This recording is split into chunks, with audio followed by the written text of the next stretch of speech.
3, 2.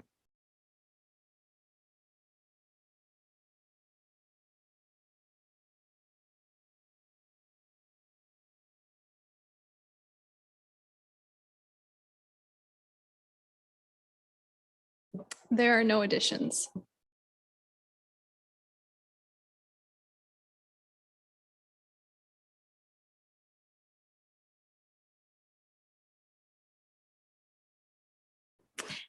And thank you for your worship. Before I begin, I would like to acknowledge that we gather on traditional lands of London Treaty 6 territory on Anishinaabe, Haudenosaunee, Leapewak, and Attawaddaron peoples. At our last council meeting, Thames Centre officially adopted September 30th, this coming Thursday, as the National Truth and Reconciliation Day. A conversation at our Accessibility and Inclusivity Committee meeting last week sparked on how we best recognize this day and the spirit of the motion when it comes to education. Alongside Thames Centre staff, committee member Katie Morrow and myself will work to ensure resources about truth and reconciliation will be shared amongst the Thames Centre community and how we will work with our Indigenous friends, family, and neighbors. For 2022, our Accessibility and Inclusivity Committee will work alongside Thames Centre staff and council to develop a more fulsome approach to this day. As chair of the Accessibility and Inclusivity Committee, I encourage everyone to take time this Thursday to reflect and learn about the dark Canadian history when it comes to our Indigenous communities. Okay, thank you. Any other announcements? Seeing none, we're going to move on now to the Committee of Adjustment. I have a motion in front of me that the regular meeting be adjourned in order to sit of a Committee of Adjustment under the Planning Act. Mover? Deputy Mayor Elliott, seconded by Councillor Patterson. All in favor? Okay, so we are now looking at the applicant for this public hearing for the minor variance application A16/21. The applicant being Tracy McIntosh Foster and Scott Foster, the property location being 494 Harrietsville Drive. So I'm going to ask our planning director to provide an overview of the application. Thank you, Your Worship. So through this application, the applicants are seeking relief from the zoning bylaw as it relates to the expansion of a legal non-conforming use to allow the conversion of an existing barn loft into a dwelling unit, which is otherwise not permitted.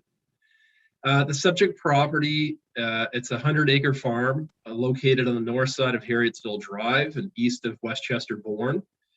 These lands are designated agricultural, and they're also located in a wellhead protection area associated with the village of Belmont. And also these lands are zoned agricultural under the zoning bylaw. The property contains a single detached dwelling, a barn, along with a drive shed.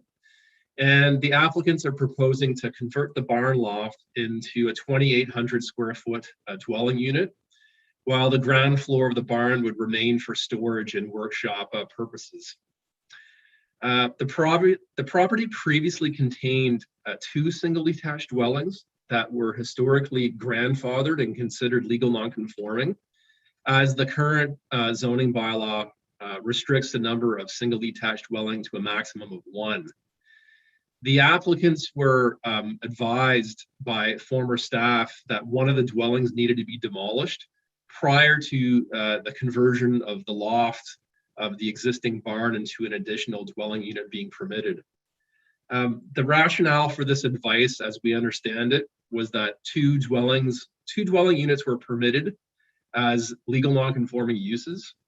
So to convert the barn prior to the demolition of one of the dwellings would not be permitted, and as a result would result in 3 dwelling units on the property. So at the time, staff took the position that only 2 dwelling units could be located on the property, consistent with the historical use of the lands. So back in 2018, the dwelling at 454 Harrietsville Drive was demolished. And this planning approval for the conversion of the loft into a dwelling unit is required since the applicant is planning to continue with 2 dwellings on the property subject to the loft conversion. I also want to note that the correct order of operation should have involved the filing of this planning application in advance of the demolition of that dwelling at 454 Harrietsville Drive. Your Worship, I've conducted my analysis. by examining the pertinent policies under the official plan. There's one set of policies that deals with criteria for the expansion of a legal non-conforming use. I have gone through the evaluation of the criteria, and as noted in my report, I'm satisfied that those tests have been met.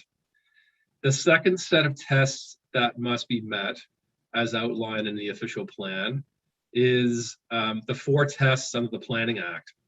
And as outlined in my report, I am satisfied that those 4 tests have been met. In terms of comments received during the circulation of the application, no issues were identified from agencies, but we heard from the county engineer, the Kettle Creek Conservation Authority, Enbridge, our Director of Public Works, and our Drainage Superintendent. And then lastly, there were no responses received from the public in the circulation of the application. So Your Worship, it's my recommendation that this application for minor variance A16-21 be approved, subject to the reasons outlined in my report. I'm here to answer any questions if there are any. Thank you. Okay, thank you.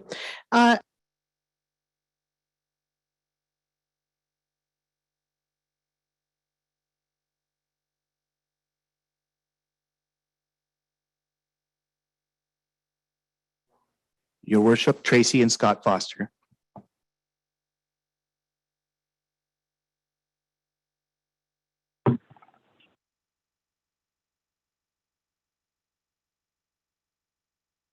Hello? Hi. Thank you all for taking the time to address this issue. Mark outlined it very well. I don't really have a whole lot to add other than, you know, we thought we were doing what we were asked to do, and it ends up, you know, this happens. So yeah. Yeah. Again, we appreciate everybody's time. Yeah, like we purchased this place with 2 dwellings on it, and it's part of our plans to continue that, obviously. So we don't have a whole lot to add other than, you know, we did what we did on the advice of previous employees of Thames Center. We were told we had to get a permit and remove the dwelling, and we did that. And then we were told we had to get engineered drawings and hand them in, and we did that as well. We were told to get septic plans, and we did that, and we handed them in. So this was shocking for us, and I really hope we can resolve it. Thank you, Tracy, and thank you, Scott. It sounds like we're on our way to resolving this and getting this all straightened out. So I'm glad that you're here today. Are there any members from the public in attendance who wish to provide comments? No, Your Worship. Okay. Any committee members have any questions regarding this application? Nope, seeing none. I'm going to ask the committee to make their decision on the application by resolution. Deputy Mayor Elliott. I'll move it to be approved. Okay, thank you. Seconder, Councillor Hunter. All in favor? Great. All right, so there's a written notice of the decision will be forwarded to designated parties, and there's a 20-day appeal period. You may request to be notified of the decision by emailing the clerk. And that finishes our session with this one. So thanks again for coming out, Scott and Tracy, and good luck. Oh, thank you very much. And thank you, Mark, for all your work. Thank you. Okay, now we're looking at a minor variance application A17/21, which are Stephen and Yvette Stapleton, and the address being 23311 Missouri Road. We're going to ask our planning director to provide an overview of the application. Thank you, Your Worship. So this is an application for relief from the zoning bylaw relative to the minimum interior side yard width to allow the construction of an addition to an existing single detached dwelling. So for the subject property, it is just over 3 acres in size, and it's located on the east side of Missouri Road and north of Plover Mills Road. This property backs onto the Thames River. So the lands are designated rural residential, the portion which contains the existing dwelling, and protection area under the official plan. From a zoning standpoint, the front portion of the property is zoned rural residential, and the rear portion environmental protection as you get closer to the Thames River. The lands are also affected by natural heritage features in the form of woodlands, which surround the property, and they're also impacted by a regulated area under the Conservation Authorities Act. So the property contains a single detached dwelling on private services, so its own individual well and septic system, an accessory building in the form of a shed, both of which are located in a cleared portion of the woodlot. The applicant, they are proposing to construct a 2,200 square foot addition to the existing 2,400 square foot dwelling, with side yard setbacks of 6 meters from the northerly lot line and 7.4 meters from the southerly lot line, whereas the zoning bylaw requires a minimum side yard setback of 15 meters. I've conducted my analysis, Your Worship, and I am satisfied that the 4 tests under the Planning Act have been met. In the circulation of the application to agencies, we received no comment from the county engineer. From Enbridge, no concerns. Canada Post, no comment. Our Director of Public Works, no comment. Our Chief Building Official, no concerns. And our Drainage Superintendent, no comment. Subsequent to the preparation of my report, I did receive correspondence from the Upper Thames River Conservation Authority. And they have noted that the location of the proposed addition is within a significant woodland and recommend that there be a deferral of the minor variance until such time that an environmental impact study has been undertaken, demonstrated to confirm that there's no negative impacts on the woodland and its functions as a result of the proposed development. The Conservation Authority, Your Worship, also acknowledges that a Section 28 permit will be required as the lands are regulated. So as part of that process, the Conservation Authority has the authority to impose the requirement for an EIS or environmental impact study. As it applies to the municipality, I did not foresee the need for an EIS, considering that these lands are zoned and designated for residential development. And then lastly, Your Worship, in terms of public feedback, we did get an email from the property owner to the south, the one that would be most affected by this proposal, from Richard Rynan and Ashley Hudema. They've indicated no objection to this application. So it's my recommendation, Your Worship, that this application for minor variance A17/21 be approved for the reasons outlined in my report. Thank you. Thank you. I'm going to ask if the applicant has any additional information to provide. Your Worship, I'll bringing over Steve Stapleton. Great.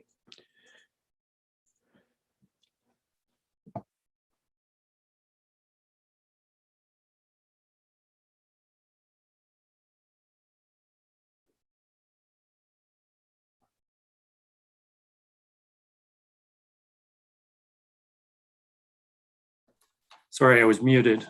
Apologies. It's Thank you very much for the opportunity to speak to committee. I want to thank Mark for his presentation and thank the committee for the opportunity. My wife and I are quite excited about this addition for our house.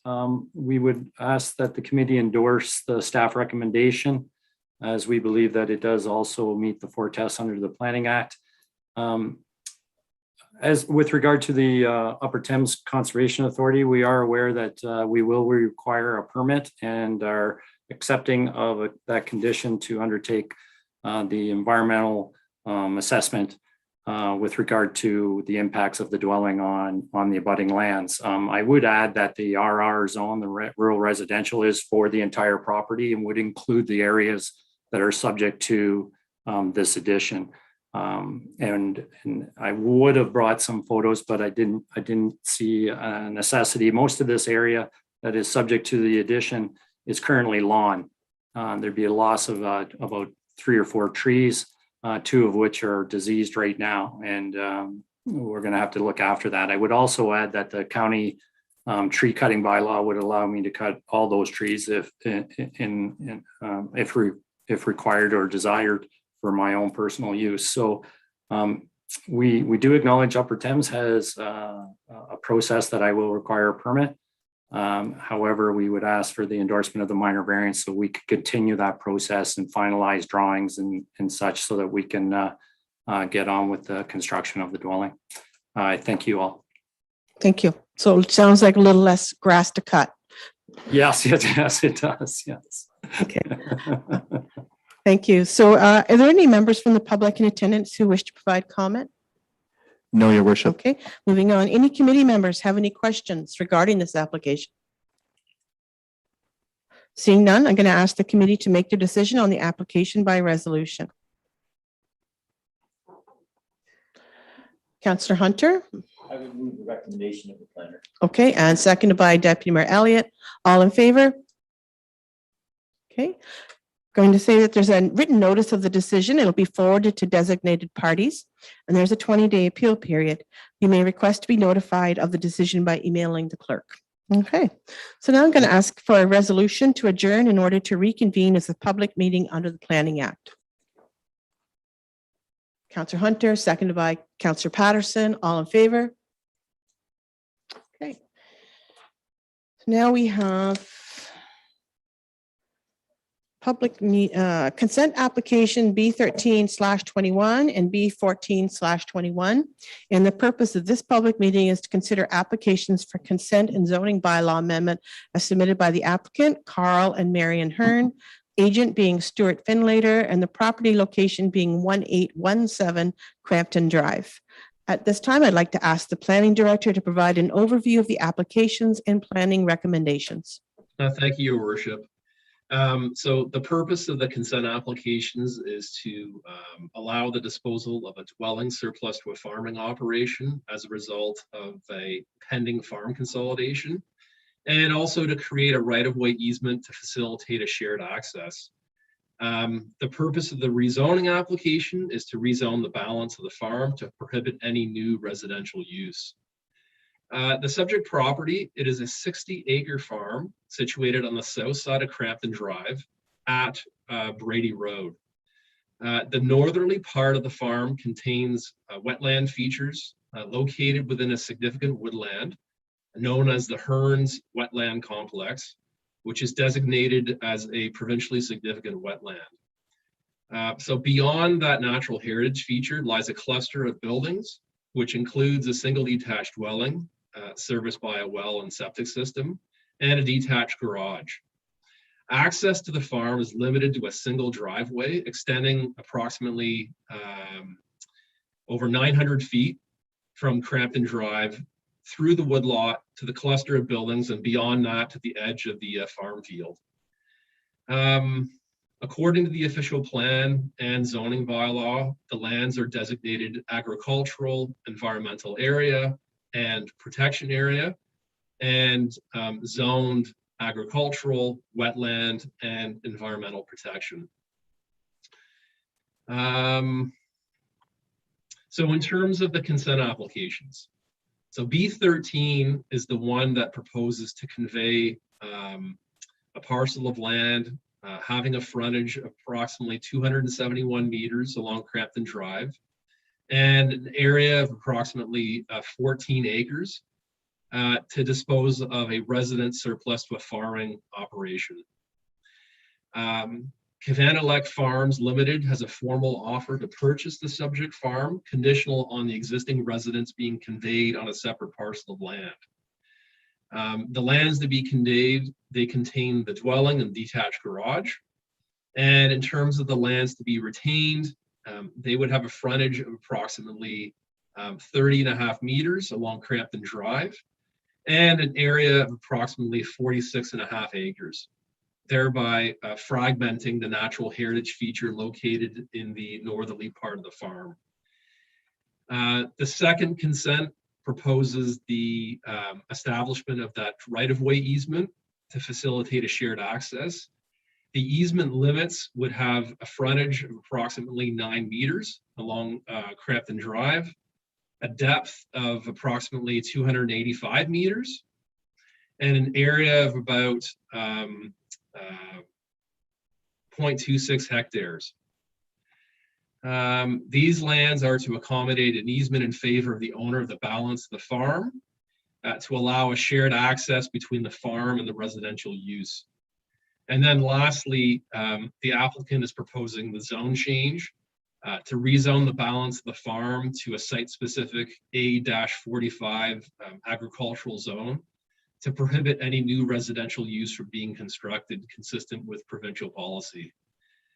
Those portions zoned environmental protection and wetland, they would remain unchanged. Your worship, I've conducted my analysis by examining the policy direction offered by the provincial policy statement, the county official plan, and the Thames Centre official plan. They all generally permit lot creation in agricultural areas for a dwelling surplus to a farming operation as a result of farm consolidation, provided that the evaluation criteria can be met. Some of the criteria includes the dwelling being habitable, also in existence as of January 1, 1999, that the parcel is to be kept to the minimum size needed to accommodate the residential use and private servicing. So in response to the filing of the application, I can note that the dwelling was constructed in 1972. It is habitable, being the residence of the applicant. And Kavanagh Farms Limited, being the purchaser of the farm, has its home farm located at 470 Thompson Road, and they own and operate about 250 acres. I, however, have concerns with the size of the lands being conveyed. Both the provincial policy statement and our official plan clearly state that the lands to be conveyed should be kept to a minimum size needed to accommodate the residential use and private on-site servicing. The inclusion of agricultural land should also be kept to a minimum. Considering that maple syrup production is a form of agriculture, this proposal represents an unwarranted fragmentation of agricultural land, and that the woodlot should remain contiguous with the farm. So the creation of a residential lot having an area of approximately 14 acres in size does not represent the minimum size needed to accommodate the residential use. Also, your worship, in speaking of the consent proposed for the easement, although there is policy direction offered by the provincial policy statement, the county and the municipality's official plan to allow for easements. However, the request for a shared driveway between a residential use and an agricultural use is not appropriate from a public safety standpoint, with the potential hazard created with the movement of farm equipment conflicting with residential activities. Furthermore, this easement also fails to meet the consent evaluation criteria, which requires an independent entrance for the balance of the farm separate from the residential driveway. So that is one of the criterion in dealing with surplus farm dwelling severances. Considering the consent applications cannot be supported, the rezoning application is redundant. So as a result, this proposal is neither consistent with provincial policy nor in conformity with the county and Thames Centre official plans. In terms of agency comments received, your worship, the county engineer has no comment.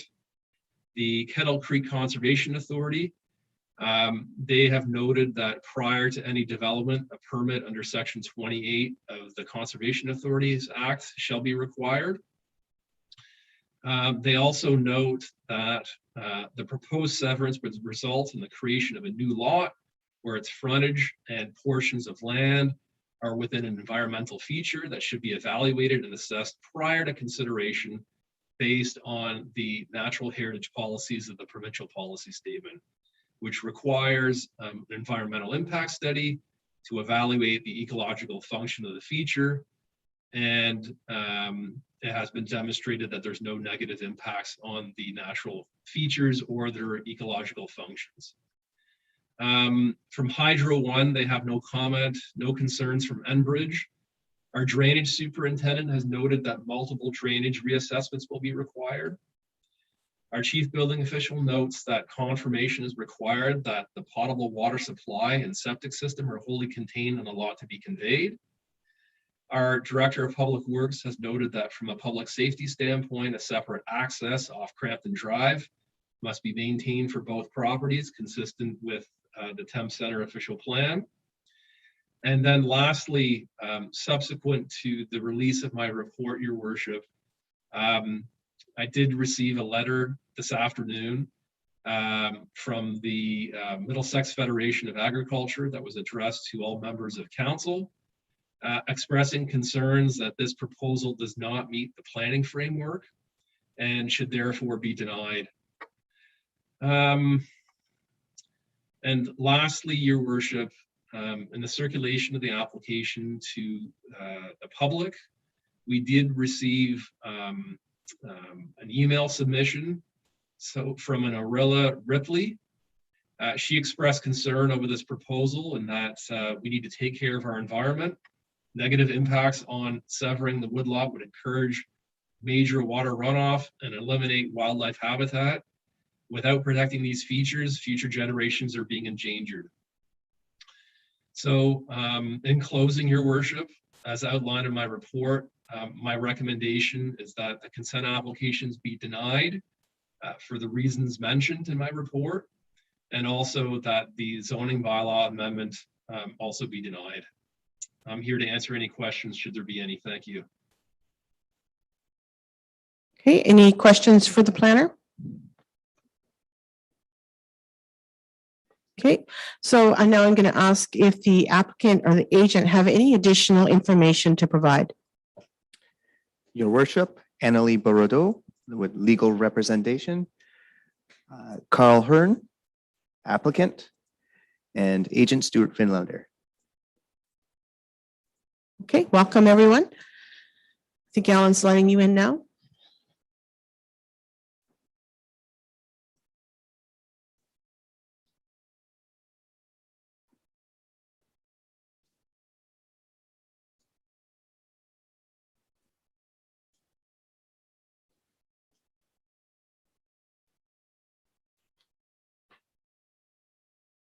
Hello, can you Hello. hear me? Yep, we're just waiting for, I think, is Mr. Hearn joining us?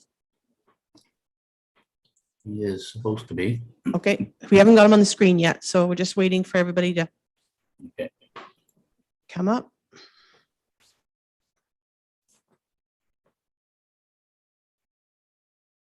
That's that internet on Crampton Drive, I'm telling you. There we go. Okay, we're all here. So who will be speaking first? Your Worship, I will be taking the lead, and then if any of the other individuals wish to speak up, I'm sure they'll indicate their desire to do so. Okay. Okay, so thank you, Council, for letting us have the opportunity to speak to you tonight about these applications. I'm just going to give a quick background on the property itself. So the Hearns purchased this property, 60 acres, 24 hectares in 1971, and built the house, as Mark noted in his report, in 1972. So the laneway that accesses the house has always provided access to the rear farmlands to the south of the woodlot, and that arrangement continues to this day.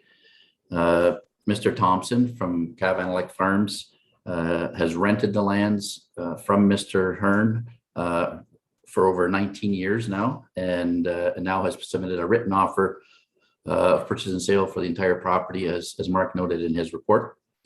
subject to being able to dispose of the dwelling, and the Hearns would continue to live in that dwelling if the application is approved.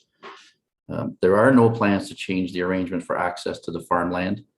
In fact, it's been strengthened by way of a permanent easement being proposed over the existing laneway, which the Hearns and Mr. Thompson have entered into.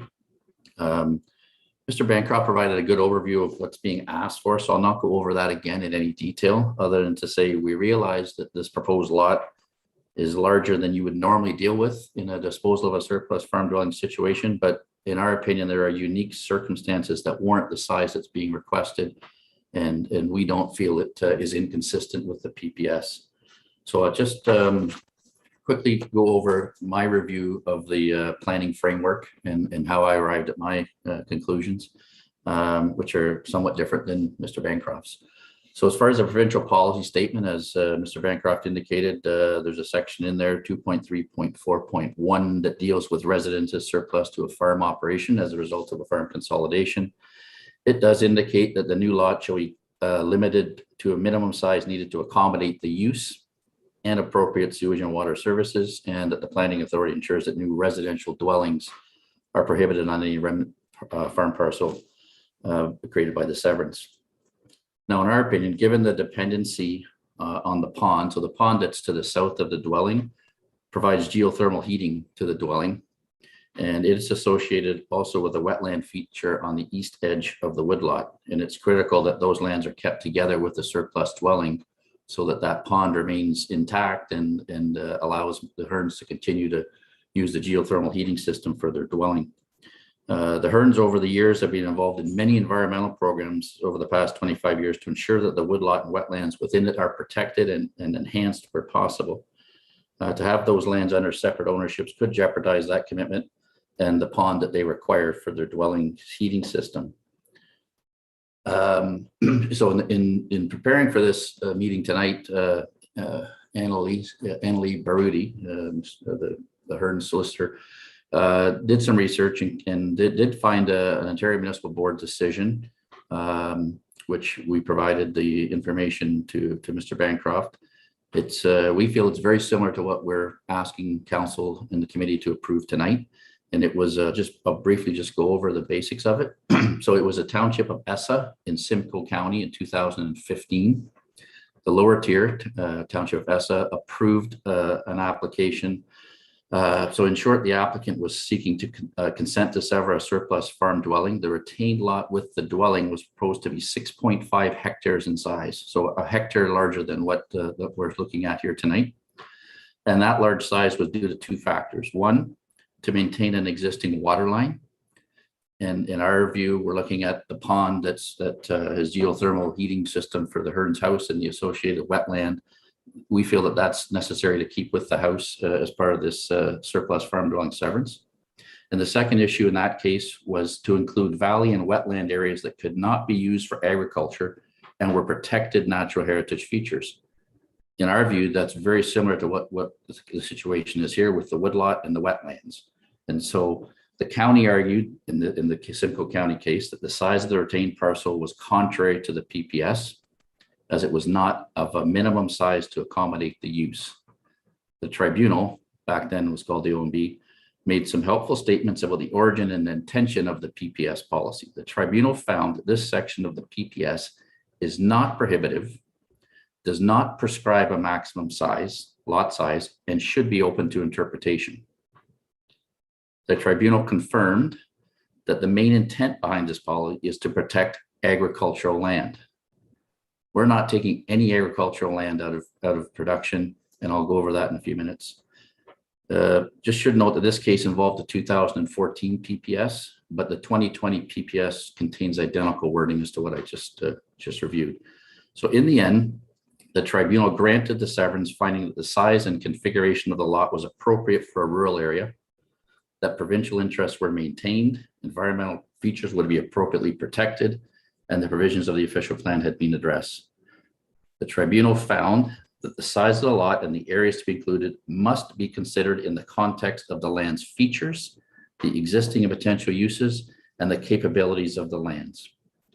So we believe that that's very similar to what is before you tonight. and would ask that you support the application as it's presented to you.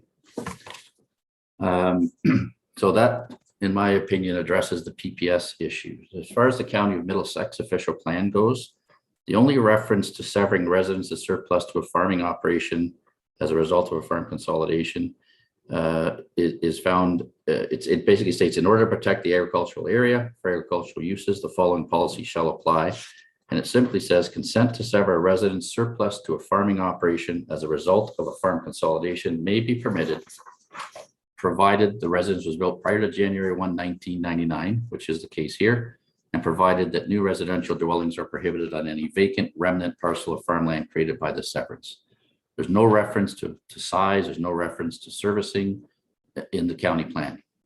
So the proposed severance at 1817 Crampton Drive, in our opinion, conforms with this policy, and there's no concern on our part with the prohibition of the residential dwelling on the remnant farm parcel.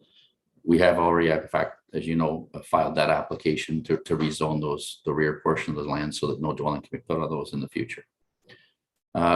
Mark went over the Thames Center official plan in pretty good detail. And there basically are 15 conditions which need to be considered. And I'm going to just now go over basically the 4 or so conditions in the Thames Center official plan that Mark has raised as a concern and is using as forming his opinion that these applications should be denied. So the first one that Mark has a concern about is the size. I've just gone over that in that previous OMB hearing, and I don't think that that's the size should be a factor. You need to look at the application as a whole, look at exactly what's on site, and make a decision from there. So given where the location of this dwelling is, it's at the it's a fair ways back from the road. We've got the pond, we've got the wetland. We feel that all of those things are appropriately kept with the residential dwelling. Whether the woodlot goes to the farm or stays with the residential dwelling, they're protected. There's policies in place in the PPS and in the county plan and in the local plan to protect those. Development cannot happen on those lands. So we don't feel that there's an issue with the size. The next point that Mr. Bancroft pointed out was unwarranted fragmentation of agricultural lands as maple syrup production is considered an agricultural use. The woodlot and associated water features on the Hearn property is already fragmented by Crampton Drive and 6 different landowners. If you look at the entire feature, the woodlot area contains a wetland and has only 11 mature maple trees. The rest of the woodlot, and they're spread out over the entire property. They're not all together in one area. The rest of that woodlot is comprised of beech and ash trees, and the ash trees, as most people know, there's disease and they're dying off, and evergreens that Mr. Hearn planted himself. So therefore, the suggestion that these lands are agricultural because maple syrup production could take place is simply not reasonable. It's just not practical or reasonable that those lands could be considered agricultural.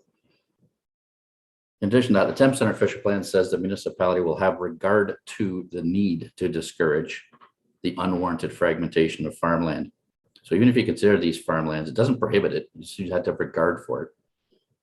And given the makeup of these lands, like I just explained, it's hard to consider these lands agricultural. I mean, they are designated, as Mr. Bancroft pointed out, natural area and protection area, and they're zoned environmental protection and wetland. These are not agricultural lands. The agricultural lands is the lands that Mr. Thompson wants to acquire to add to his farm holdings. So none of these lands that are supposed to be kept with the dwelling are farmed, or as far as we're aware, have ever been farmed. They're environmentally sensitive areas. They're wetlands, they're ponds, they're woodlots. They're not farmland. The other point that Mr. Bancroft made was the protection of natural heritage features. And he is correct. Obviously, a consent is considered development under the PPS. And Mr. Bancroft suggesting that an environmental impact study hasn't been completed and should be before this application can be considered. And in fairness, that point was raised by the Cattle Creek Conservation Authority as well. Our position on that is, although consent is technically considered development under the PPS, nothing is changing on the ground in this situation other than a lot line is being moved 30.5 meters to the west to provide some frontage on Crampton Drive. The features are already protected by the policies in the PPS and in the official plans. As I stated earlier, Mr. Hearn's been working with the Kettle Creek Conservation Authority for years to ensure that the features are in fact protected and even enhanced. These features are what make this residential use so attractive. It'd be hard to believe that anybody who would be interested in purchasing these lands in the future would do anything but preserve them. The EP zoning only permits at this point a boat dock or ramp, a conservation use, an existing agricultural use, a wildlife preserve, or works of a conservation authority. So nothing can really happen on these lands. And we don't feel at this point that an environmental impact study should be required for this application to be approved. We're well aware that if somebody wants to do anything on that sort of land in the future, you know, for example, put in an entranceway, at some point, they will then be subject to all of those requirements, and rightly so. But there's no plans for any change. Mr. Thompson has accessed these lands through that existing laneway for 20 years and plans to continue to do so at this point in time. So there's no change going to happen on those lands. Now, the other point, which we kind of touched on, is the shared driveway is not appropriate for safety reasons. There should be a new independent driveway for the house and the farmland. As I've stated, this laneway has been the sole access for those farmlands for 50 years, and there's been no issues. There's been no health issues, safety issues, no accidents, no interference with the residential use. While the official plan does say a new and independent laneway should be established for the dwelling in the farmland, it's qualified by the words "if necessary." It's my opinion and our opinion that it's not necessary for new laneways to be constructed. The issue is the new laneway is going to have to go through the woodlot, the environmental feature. That's going to cost, it's going to require studies, and they're costly. I've investigated it with people in that field, and it's an expensive proposition and one that may or may not be successful in the end. So there's really no intentions of the Thompsons to use that at this point in time. And so we don't feel that there's a need for any change in the access to that property. That the existing laneway has sufficiently provided access for the last 50 years and will continue to do so. Instead of renting the land, Mr. Thompson and his company will own the land. That's the only change. And, you know, if either Mr. Thompson or Mr. Hearn wanted to comment on that, but we don't think that's necessary. So as far as the agency comments, again, the only ones I like to comment on are the Kettle Creek Conservation Authority. And again, we don't think that this application to require an EIS to be done. If somebody wants to do something on those lands in the future, absolutely. With regards to 3.17, that's the issue about the laneway. Again, I've just explained, I don't believe that that's necessary. We've already got a proper and ample access, and it's not been any issues. So, and as far as the public comment goes, it's the same comment. We don't anticipate any changes. We don't anticipate any adverse impacts on any of these features based on adjusting a lot line 30.5 meters to the west. I don't know what the MFA comment means. Does not meet the planning framework. Our position is it certainly does meet the planning framework for the reasons I've just outlined. So it's my position that the applications are consistent with the PPS, that the application, the conformity with the intent of the county and Thames Center official plan are capable of being maintained, that the requirement of the zoning bylaw are capable of being satisfied through the requested rezoning, and that the matters set out in section 5124 of the Planning Act are capable of being satisfied. So having said that, it's my request in our position that we would hope that council would support and the committee would support these applications as submitted tonight. And I'd be pleased to answer any questions. And I don't know whether Annalee or Carl or George have anything they wish to add, Your Worship. Okay, thank you, Mr. Finlater. Maybe what we'll do is we'll hold our questions until we have a chance for Annalee or the Hearns to comment. Thank you, Your Worship. Stuart did a good job of summarizing the Ontario Municipal Board case that related to the size of the parcel to be severed.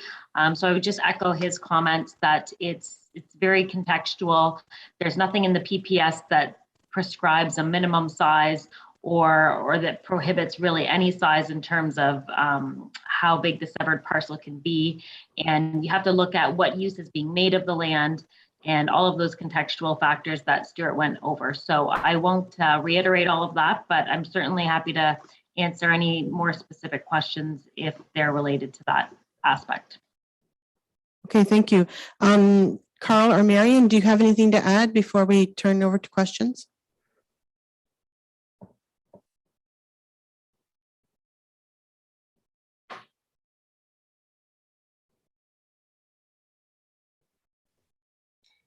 Thank you for the opportunity. I have no comments to add to the discussion that's already Okay, thank you. I just being, have presented. I just have a couple of questions. So I just want to make this perfectly clear that there's no prime agricultural land going to be taken away in this application. No. That's correct. Okay. And then my understanding, I'm just looking at the map here. We have a house that's heated geothermically, I guess that's the word I'm looking for, that draws from the pond. And the pond, do I understand that the wetland fills the pond? Is that how your property goes? That is correct. That's the source of the water. Okay, so the wetland fills the pond heats the house, and then the septic is in between that, and then the provincial wetlands are on each side of the driveway, correct? Correct.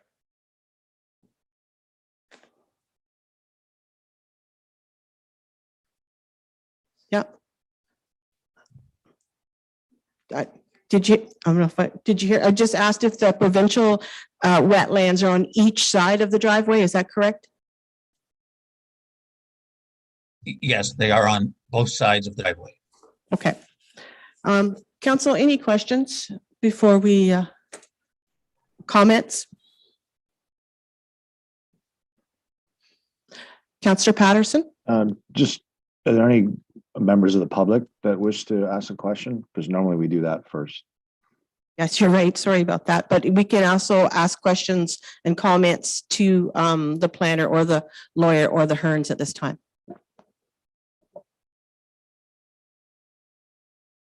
Seeing none, then I'm going to ask if the public meeting portion, have we got any comments from anybody in the public?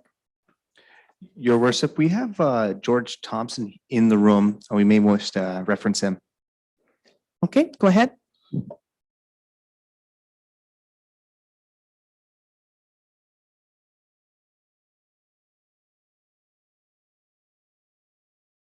Now we get to see what the internet is like on Thompson Road.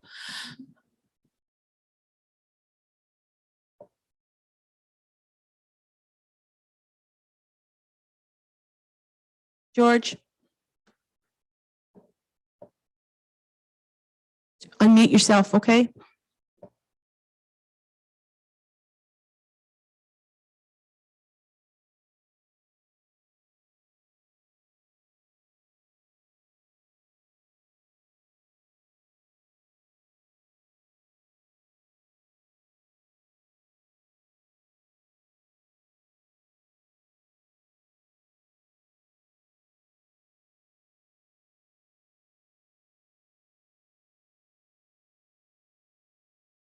Hey, George.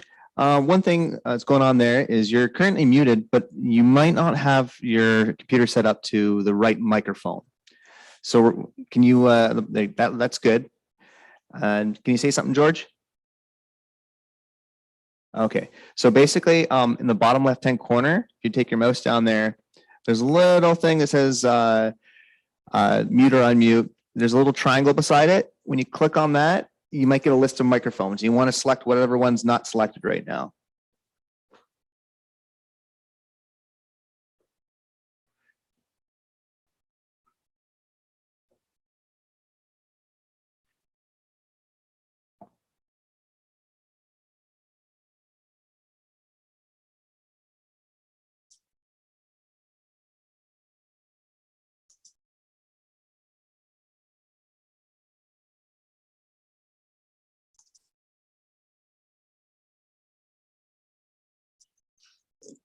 Am I having any luck? And George, we got you loud and clear. Okay. Well, I'm just sitting in as part of the application and more or less just available to answer any questions that they might have. My only comment is that the Thompson family has been a resident of the municipality since about the 1830s. We're the 5th and 6th generation farm, and we continue to plan on doing that. We also have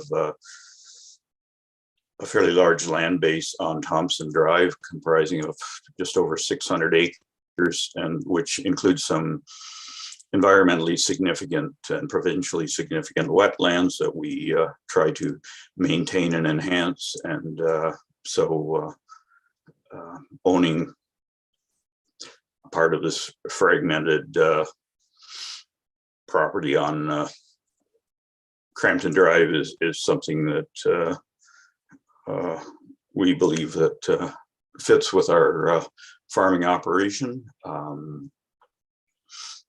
I don't know what else to say. We consider ourselves to be good stewards of the land, and I honestly believe that the provincial policy statement is to ensure that farmers have the right to acquire and own farmland, and I believe that is the focus of our procedure here. We realize it does not maybe meet the letter of the law, but I certainly, or the zoning or planning, but in my mind, it certainly meets the spirit of the law. I don't know if you have any questions for me. No, I just want to recognize what you're saying, and hopefully COVID will be over at some point, because I know that your farm often hosts international tours through there and is a great example of farming in southwestern Ontario. So I know that it's been featured on many foreign travelers tours and foreign farmers, and a great example of agricultural stewardship is through your family through generations. So thank you. Council, any questions or comments for Mr. Thompson? No? Okay, thank you, George. All right, so any other public wish to speak, Alan? No, Your Worship. Okay, all right. Was there any more questions from council before we move on? No? Okay. All right, so we have a recommendation in front of us. And council, what are we doing with this recommendation?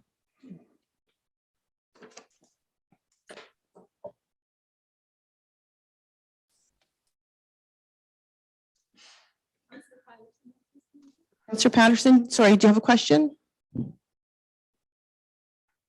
I would make the motion that consent applications B13/21 and B14/21 and zoning amendment application Z1/ or Z117/21 be approved.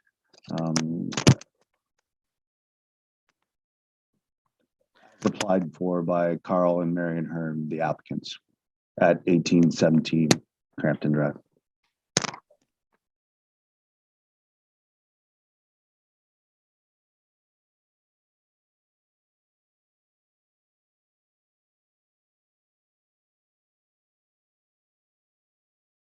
If somebody's speaking, I can't hear them at all.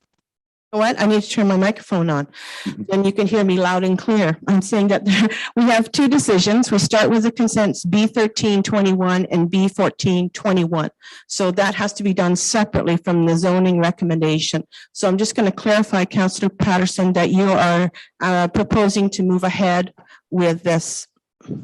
Yeah, so consent. I move to approve consent applications B13/21 and B14/21 as applied for by the applicants, Carl and Marion Hearn. Okay.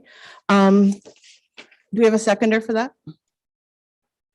Maybe Deputy I'll, Mayor Elliott? Yeah. yeah, sorry, I'll second, but maybe just add, I think there was 10 conditions with the consent agenda B13/21 being approved. And I'm just wondering through Councillor Patterson, if your motion was to include all 10 conditions. And what would those conditions be? I'm trying to find those. I can go through it. Yep, if you want. we're going to read them aloud, but I think that if you need to, there might be an email that lists those conditions electronically as well. I can, Councillor Patterson, I can also read them. They were provided by the clerk if we wanted to move forward with this application, but it would be that it be approved subject to the following conditions. One, that the certificate of consent under section 5342 of the Planning Act be given within 1 year of the date of the notice of the decision. Two, that a signed affidavit be provided by Kavanalek Farms Limited to the satisfaction of the municipality confirming the address of their home farm, a breakdown of the number of farms owned and operated, including acreages, and that subject farm be part of the existing farming operation. Three, that a legal undertaking be provided to the satisfaction of the municipality confirming that the lands to be retained are to be conveyed to Kavanalek Farms Limited. Four, that the applicant obtain a rezoning approval to prohibit any residential use on the lands to be retained. Five, that the applicant obtain a consent approval to create an easement right of way to allow a shared entrance on the lands to be conveyed in favor of the lands to be retained to the satisfaction of the municipality. Six, that the applicant retain a qualified professional to undertake an environmental impact study to evaluate the impacts of the proposed development on the existing natural heritage features to the satisfaction of the municipality, and that any recommended and accepted mitigation measures be implemented through a development agreement to be registered against the title of the subject lands. Lastly, all costs associated with a peer review of the EIS be borne by the applicant. Seven, that the applicant provide confirmation to the satisfaction of the municipality's chief building official with respect to private citizen being wholly contained on the lands to be conveyed. Eight, that the applicant ensure that there are no outstanding property taxes affecting the subject lands. Nine, that the necessary deeds, transfers, and charges for certificates and or instruments necessary for registration be submitted in electronic format prior to certification, all of which are to be fully executed. And 10, that an electronic copy of the reference plan be submitted to the satisfaction of the municipality. Your worship, Yes? you will recall that based on the correspondence that was provided from our drainage superintendent, he noted that multiple drainage reassessments will be required. So that should be, the condition should be qualified to include condition number 11 regarding drainage reassessments being necessary. Okay, so number 11 will be drainage assessments as commonly done on the farm severance application, correct? Thank you. Okay, so Councillor Patterson, you got all that? Yes, so my motion would include all of those 11? those conditions in addition to number 11, but not number 6.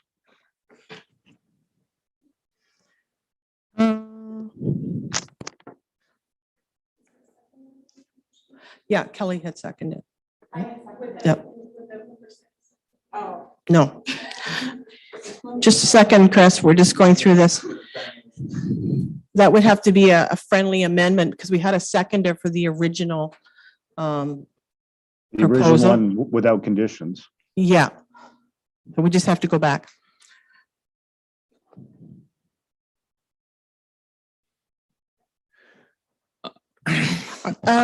There's no seconder to that then. Okay, so there was a second, so sorry, there was a seconder to the no conditions. And Then we added the drainage. So that's the friendly amendment. no, because the motion he made was no. The motion he made was no conditions, and I seconded that to discuss the conditions. Okay. So right, So then you had Kelly had a friendly amendment. Chris hasn't confirmed that as a friendly amendment because he's contesting a subclause. So we have a second that hasn't been confirmed. And then we have an amendment to the seconding. So I think it's good. It's good to It's clear as mud, really. discussion, but Yeah. Okay, so Tina? Yes, just to clarify everything that's going on here. So Councillor Patterson had a motion on the floor to approve. Deputy Mayor Elliott was kind of requesting a friendly amendment to adding all those conditions. And Councillor Patterson has now said that all the conditions to be included except for condition number 6. So what we should do at this point is take a vote. Is there a seconder for the approval with all the conditions except for number 6. Is there a seconder to that motion? Because I believe that is the motion on the floor. Is that correct? Oh, there's no volume. Chris, you're muted. Chris? Yeah. Okay, now that's the way I understand it, is that Deputy Mayor made a friendly amendment. And I'm just debating that to remove the number 6 from her from I friendly. did not amendment. accept the friendly amendment because number 6 was included in there. So is your motion to approve based on all of the conditions, but not number 6? Is that your motion? Is that his motion? Is that what I'm? Is that your what motion? his Yep, motion is? okay. That's the understanding of your, that's the understanding of your motion. You're asking me? Yep, Yes. Yeah, so all of them plus number 11 that the planner added, okay. except for number 6, remove Except for number number 6. 6. So Yes. that is the motion. Is there a seconder to So that? do we have a seconder to discuss that motion? Counselor Heeman? Yes, I'll second that because I would like to discuss the motion. And I have questions about point 6 as well. Okay, you've got the floor. All right, so yeah, I think it's pretty clear, like the distinction between farmland and natural heritage here. I would ask for recommendation from the planner as to the necessity for point 6. I think that there is a point for documenting an access easement. And I think that that may be unconventional, but I think it does meet the access requirements. I could see how point 6 requires the separate access to the proposed farmland. So I think it's conditional and it's consistent with our bylaw for farm access. However, again, I think that if it's in any way possible to reduce any impact on the wetland feature until the point where it's necessary, I think that would be better for public impact and all parties involved here. So that's where I'm just wondering if there is a securement of that easement, and there is the access allowed, the development will still require a section 28 permit in order for that to happen. And so it allows the farming operation to continue and allows the environmental assets to be undisturbed until that point where it is deemed that it is allowable and not having adverse impacts. And again, is minimum development for the entire area. But that was a question. So Mark, if you can enlighten us. I'll attempt to answer your question. So the requirement for an environmental impact study is because we have development that is being proposed within or adjacent to a natural heritage feature. So the provincial policy statement is clear that in dealing with development, a consent is a form of development. Therefore, it's noted as a condition of consent. In dealing with the farm access, I want to go back to the official plan criteria, if I can, in regards to, it states that a new and independent entrance to the remnant farm parcel shall be established if necessary, in accordance with the requirements of the authority having jurisdiction. The words "if necessary" are included, in my opinion, in the case that there are already 2 separate independent entrances, one for the farm, one for the residential use. This is not the case with this proposal. Hence, the proposal fails to meet that criterion, and as a result, does not conform with the official plan. So, Councillor Heeman, I hope that answers your question. If you need further clarification, just let me know. Thank you. Okay, any other clarification needed? No, that makes it clear it's to be in accordance with the bylaw. Thank you. Okay, so any other questions regarding the motion that we have on the floor currently? Okay, we have a mover and a seconder for the motion for the new conditions, eliminating number 6 and adding number 11. Council, what are your wishes on this? So, yeah, so calling the vote.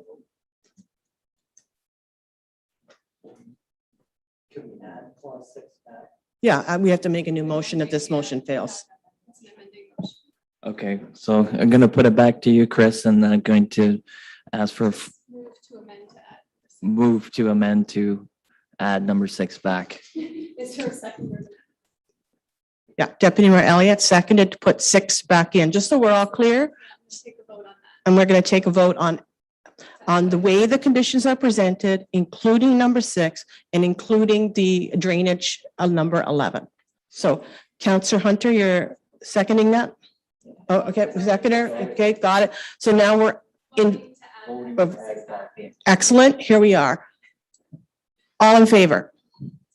All in favor? Yeah, Okay. and that's a unanimous decision. Yeah, now go back to the main with number 6. Okay. So who is in favor of this?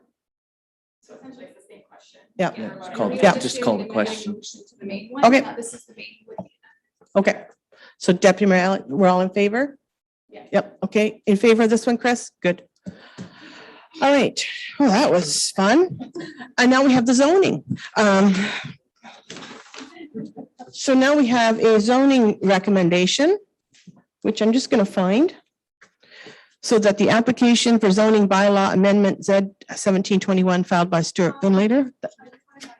Okay, That was for P 1321. We have to do P 1421 okay. and also a separate one for Z 17. Did you hear that, Chris? Okay, No, not entirely, sorry. okay. There were 3 applications. There's also B 1421 that needs to be decided on as well. And then after that, the zoning application as well. Okay, so B14 is respectively to facilitate the disposal of a resident surplus to a farming operation and to create a right-of-way easement to facilitate a shared access, correct? Okay. Councillor Patterson? Sorry, I thought my motion was both those consents together. No, sorry, that was just the first one. We're going to go First down one. to the second one now. Oh, we have to do them all separately. Exactly, Okay, yeah. all right. Okay, Deputy Mayor Elliott? I will move that consent B 1421 be approved, subject to the following conditions: that the certificate of consent under section 5342 of the Planning Act be given within 1 year of the date of notice of this decision, concurrently with the issuance of the same certificate for application for consent B 1321. 2, that the necessary deeds, transfers, and charges for certificates and or instruments necessary for registration be submitted in electronic format prior to certification, all of which are to be fully executed. And 3, that an electronic copy of a reference plan be submitted to the satisfaction of the municipality. All right. Seconder. Councillor Hunter. All in favor? Got that one.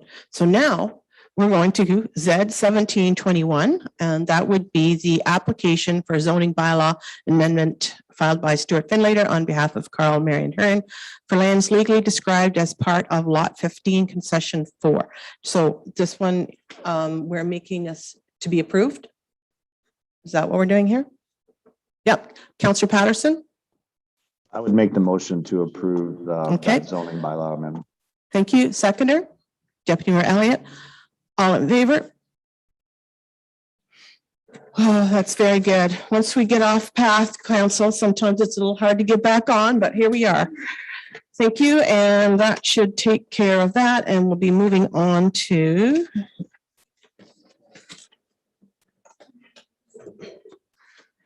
procedure public meeting. Okay, so now we have the public meeting to consider a zoning bylaw amendment as submitted by applicant Tom Playford, Playford Pallet Incorporated.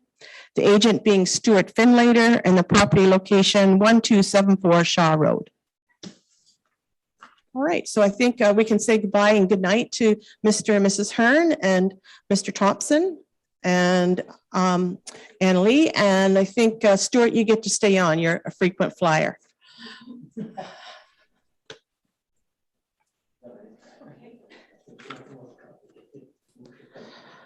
Okay, so it's the property location 1274 Shaw Road, and I'm going to ask the planning director to provide an overview of the application and planning recommendation. Thank you, Your Worship. So this is an application to rezone the subject property to a site-specific general industrial zone to allow an outdoor storage facility for the storage of vehicles, recreational vehicles, and recreational trailers, which is otherwise not permitted. The subject property, it's 2 acres in size, and it's located on the east side of Shaw Road, just north of Newton Avenue in the village of Dorchester. This property contains an industrial operation which supplies wooden skids and pallets, and access to the site is provided by 2 driveways on the Shaw Road.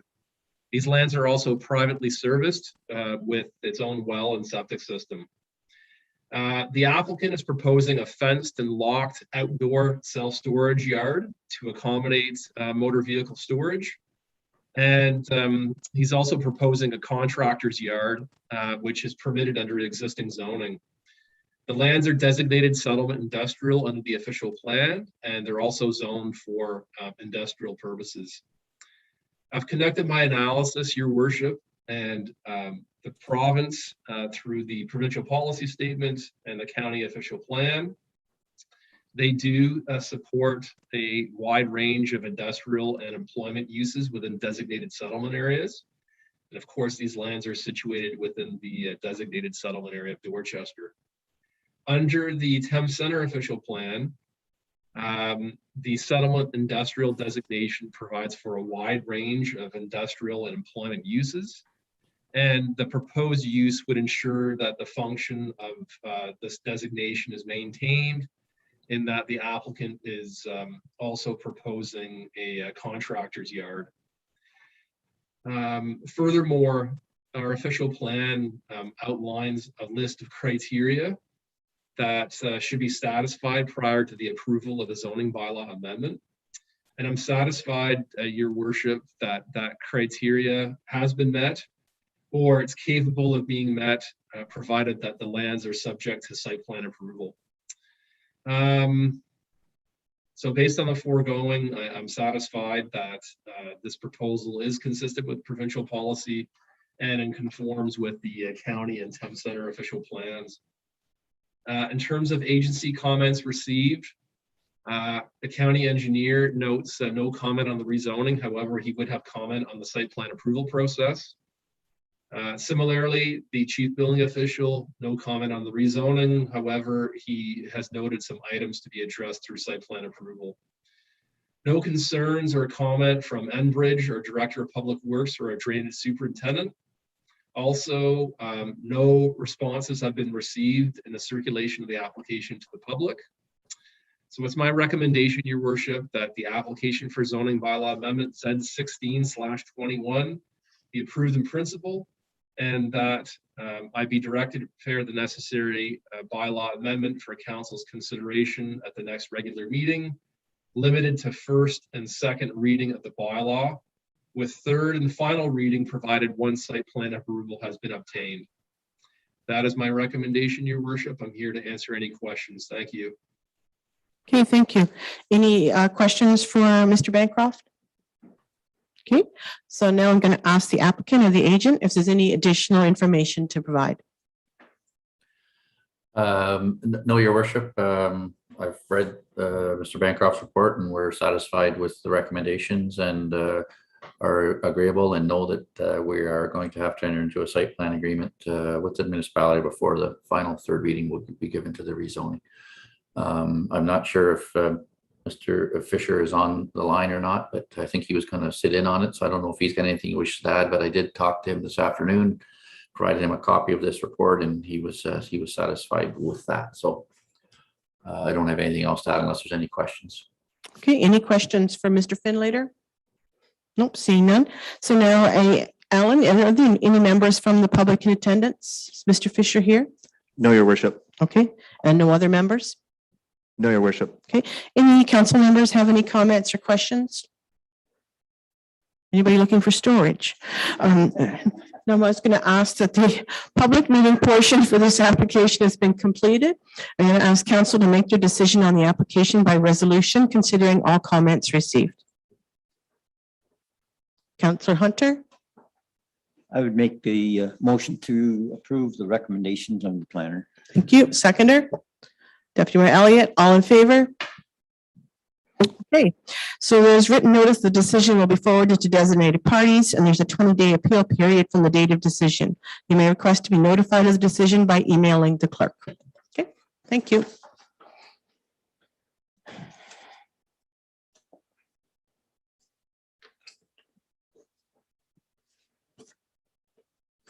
Okay, that completes that.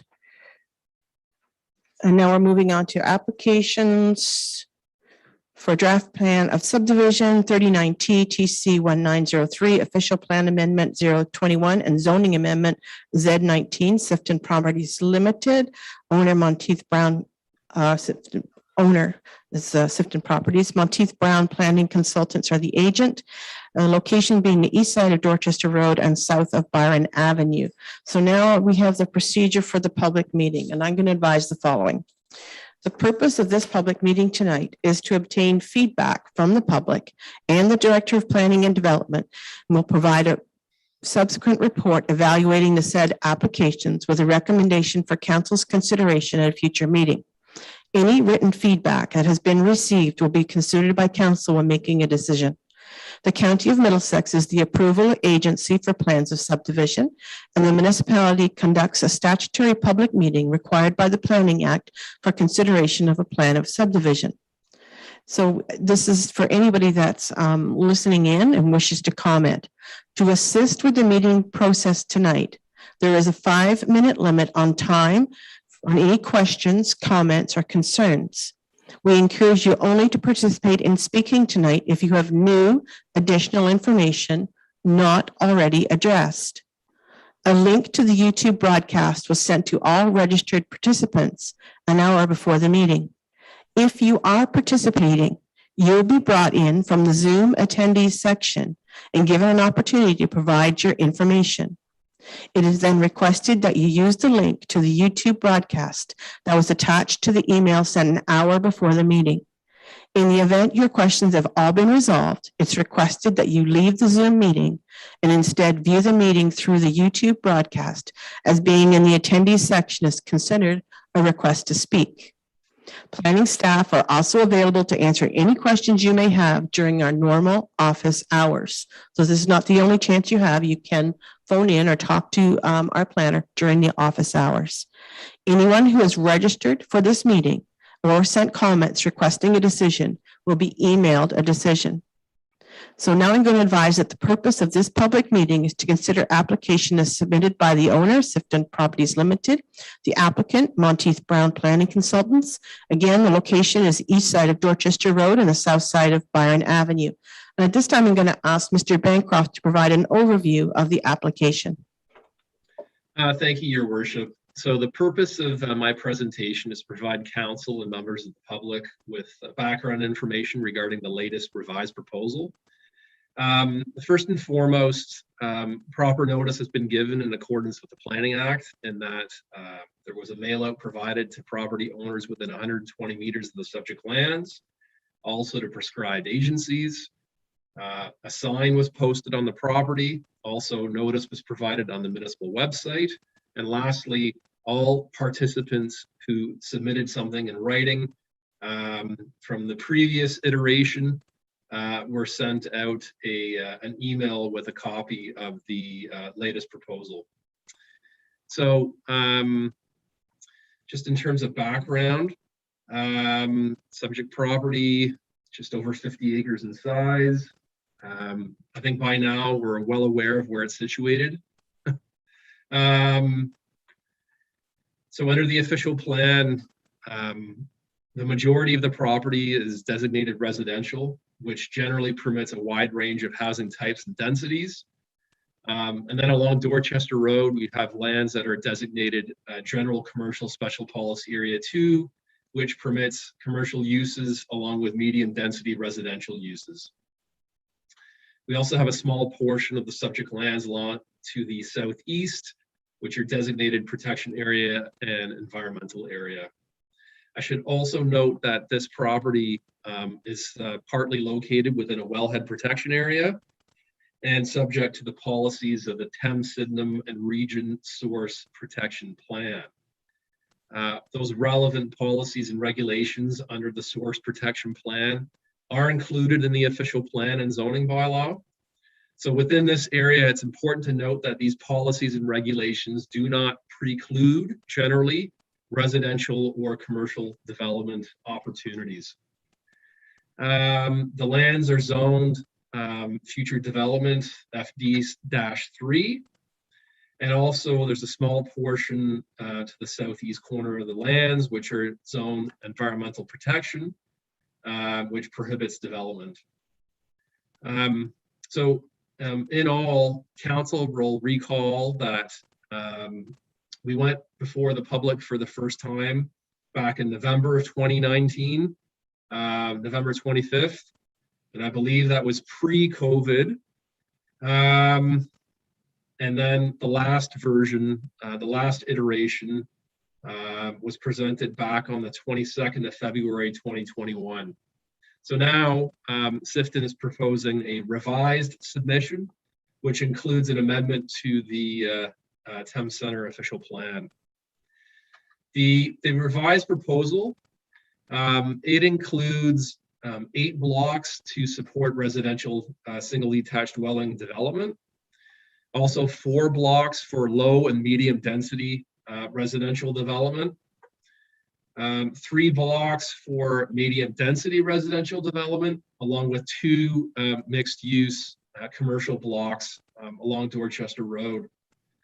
There's also blocks that are set aside for parkland, also for stormwater management, along with an ecological buffer and for natural environment purposes. So the effect of this plan would facilitate residential development, as well as limited commercial development, all on full municipal services.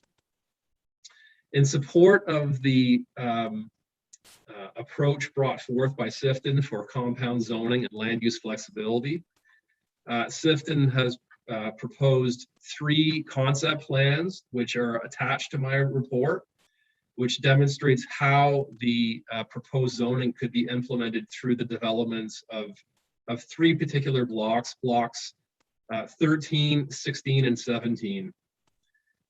13 is an internal block, whereas 16 and 17 are along Dorchester Road. And the development of those blocks through those concept plans, considering the proposed OP policies and zoning framework, permit the widest range of uses for those blocks. All 3 of those concepts include some common elements, and I want to quickly just go over those.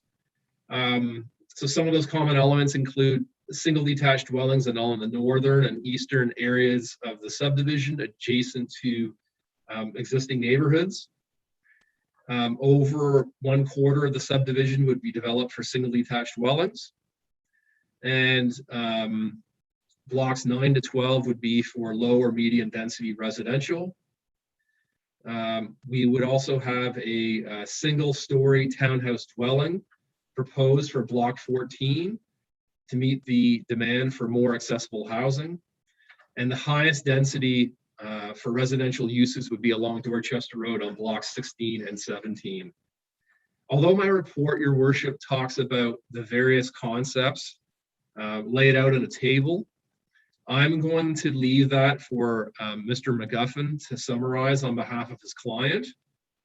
Moving right along in my report, there are a number of studies and reports that have been submitted in support of this proposal by various technical experts. Also, to implement the latest proposal, as I mentioned earlier, Sifton is also seeking an amendment to the official plan. A new residential special policy area limited to that internal block 13 to permit an increased range of medium density uses, including stacked back-to-back townhouse dwellings with a maximum height of 3.5 stories and an overall density of 80 units per hectare. Also, limited to those blocks along Dorchester Road, a modified general policy, special policy area to permit medium density residential uses, including townhouse and apartment buildings, as well as a retirement home and long-term care homes with new residential development limited to a maximum of 6 stories and an overall density of 74 units per hectare. As part of the official plan amendment, there's also a redesignation of certain lands along the south side of the site to a Parks and Recreation designation. Also, as part of this proposal, Your Worship, we've got a rezoning application dealing with a site-specific residential R1 category for blocks 1 through 4, as well as 6 through 8. Also, site-specific R3 category for blocks 14 and 15, and then dual zoning, site-specific R1, along with a site-specific R3 for blocks 9, 10, 11, and 12. It would allow for flexibility for either single detached dwellings or essentially townhouse dwellings. And then lastly, in dealing with blocks 16 and 17 along Dorchester Road, we have a site-specific R3 category for a mix of dwelling types, including apartment dwellings, townhouse dwellings, along with a retirement home.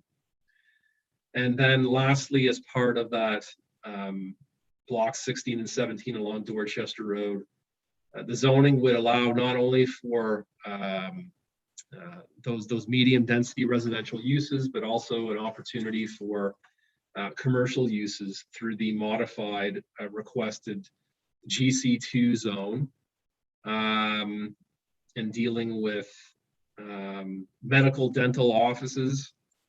So that basically summarized that zone change request. We also have an open space zone for blocks 18 through 21, and then an environmental protection zone for those areas along the south side of the site, which are to be protected. In the circulation of the application, Your Worship, from an agency comment standpoint, the county engineer, he's noted the requirement for a widening dedication to the county along Dorchester Road, measured 18 meters from center line of construction.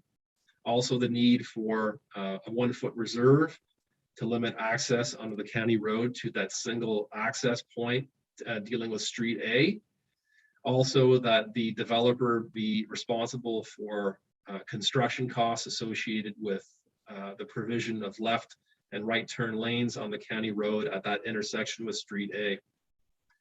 Also that the county be subject to, that the stormwater management and grading plans be subject to approval by the county, and that the developer also be required to conduct a noise study to determine the presence and address any impacts of road noise on the proposed residential development. From Hydro One, Enbridge, and our drainage superintendent, no comments or concerns. Our Director of Public Works, he's made note that the entire area is within a wellhead protection area and must be considered a vulnerable area. In the with the written submissions that have been received from members of the public, Your Worship, some of the key areas of concern that have been identified include density of the development in terms of the significant number of housing units, inadequate housing to support seniors and young families, traffic impacts, servicing capacity concerns, also compatibility with the surrounding neighborhood being concerning, parking, the general fit within the community, how this affects the wellhead protection area.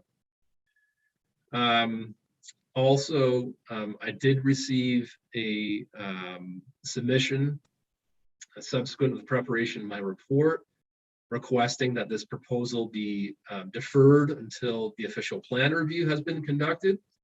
Also, a request that studies and reports be made available to the public at least 30 days advance of a meeting. I should also note, Your Worship, I want to mention all the names of the individuals that have submitted written requests. I think it's important that for the record, we acknowledge all of those individuals. So if I can quickly go through simply rhyming off individual names. We have. Do we have to provide addresses too? No, I was Just not going name? to provide addresses. I was just going to provide names. Names are fine. And my computer is frozen.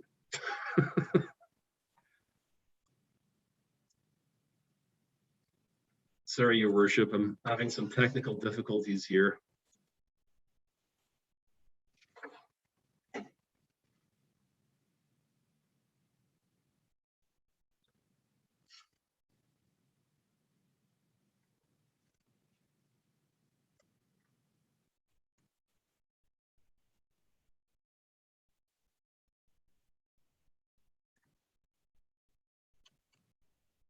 And we're back on.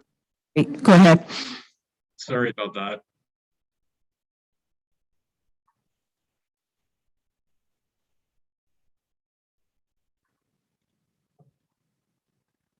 So we have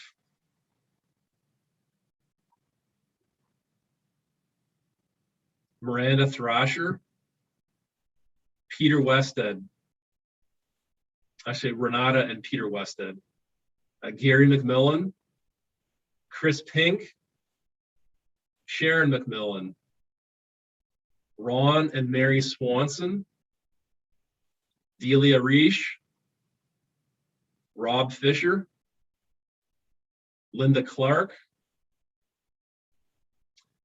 Denise Valcheco. I don't have a last name, but first name Carolyn. Michelle Blackburn, Doug Crockett and Renee Lammers. And lastly, there's also a petition that was circulated with the names of a number of individuals, Your Worship. So going back to my report.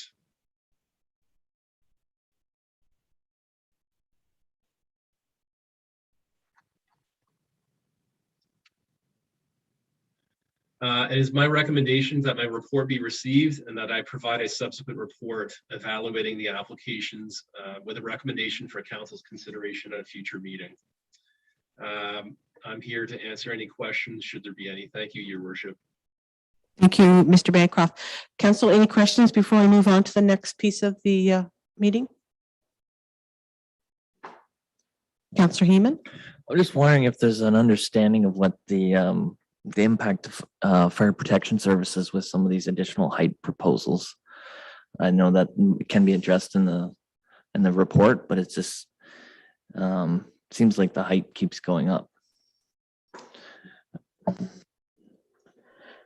Your Worship, I can answer that. Go ahead. Well, for the time being, it's not as if we've evaluated the proposal, but at the same time, should this be something that council approves, ultimately, there's going to be a need to for the municipality to consider an investment in fire protection services. So if that means an expansion to the fire hall and even the purchase of an additional fire truck, that's certainly something that that council will have to consider. In the short term, however, that's not to say that built form can't happen, in that the developer is going to have to satisfy the requirements under the fire code. So if that means constructing buildings with indoor fire sprinklers, then so be it. That's something that will have to be addressed to ensure conformity with the fire code, along with the building code, I should note. That's my response to that question posed by Councillor Heeman. Thank you. Okay, thank you, Councillor Heeman. I know that the expansion of the fire hall is something that's been on the budget now for a couple of years and moving forward towards that. So that is something that will have to be taken into consideration when we meet that. Any other, council, any other comments to our planner before we move on? No, okay. Oh, sorry, Mayor Work. Sorry, Chris. Yeah, go ahead. Yeah. Question, Mayor Work, in regards to servicing the water and, well, specifically water and wastewater, will the planner's subsequent report address the servicing and whether we have capacity to do that? Yeah, through you, your worship, most certainly my evaluation report will cover on those aspects, no doubt. Thank you. And I also think, Mr. Patterson, that may be a question you could ask the agent when they do their presentation as well. All right, any other questions before I move on? All right, so Alan, could you ask the agent to give us their presentation, please?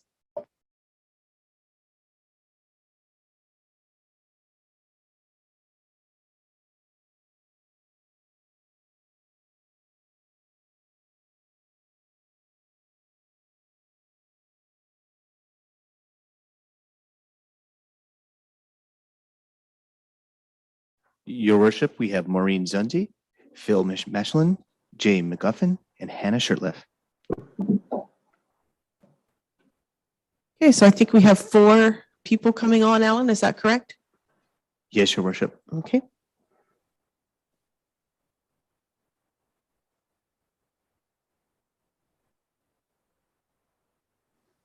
There's 2, now 3, and 4. Oh, looks like everyone's here. Welcome, everyone. Nice seeing you all again. And Jay, are you starting us off or Phil? Hi, good evening, Your Worship. Jay McGuffin, Monteith Brown Planning. I have a presentation, and I'm not sure, am I to be presenting, sharing screen, or will somebody from the municipality be facilitating that? Can you let me know, Alan? Is Jay going to share his screen, or we got it ready to go? Your worship, Jay can share a screen. Yep. Go ahead, Jay. Thanks so much.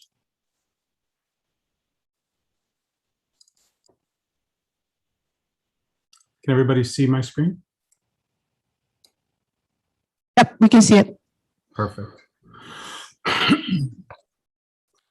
Good evening again, Your Worship, members of council, members of the public. Thanks again for our 3rd public meeting on this development proposal in Dorchester. I'd like to start by thanking Mr. Bancroft for his thorough overview of the proposed changes that are before council this evening and before the public for input. As mentioned, this is the 3rd response back to the community, building on 2 previous input sessions. One that sought to increase the amount of density on the property to respond to a significant response requesting apartments and requesting townhomes and some slab on grade type properties. This was in direct response to a desire to provide for a range of opportunities for older adults in the community.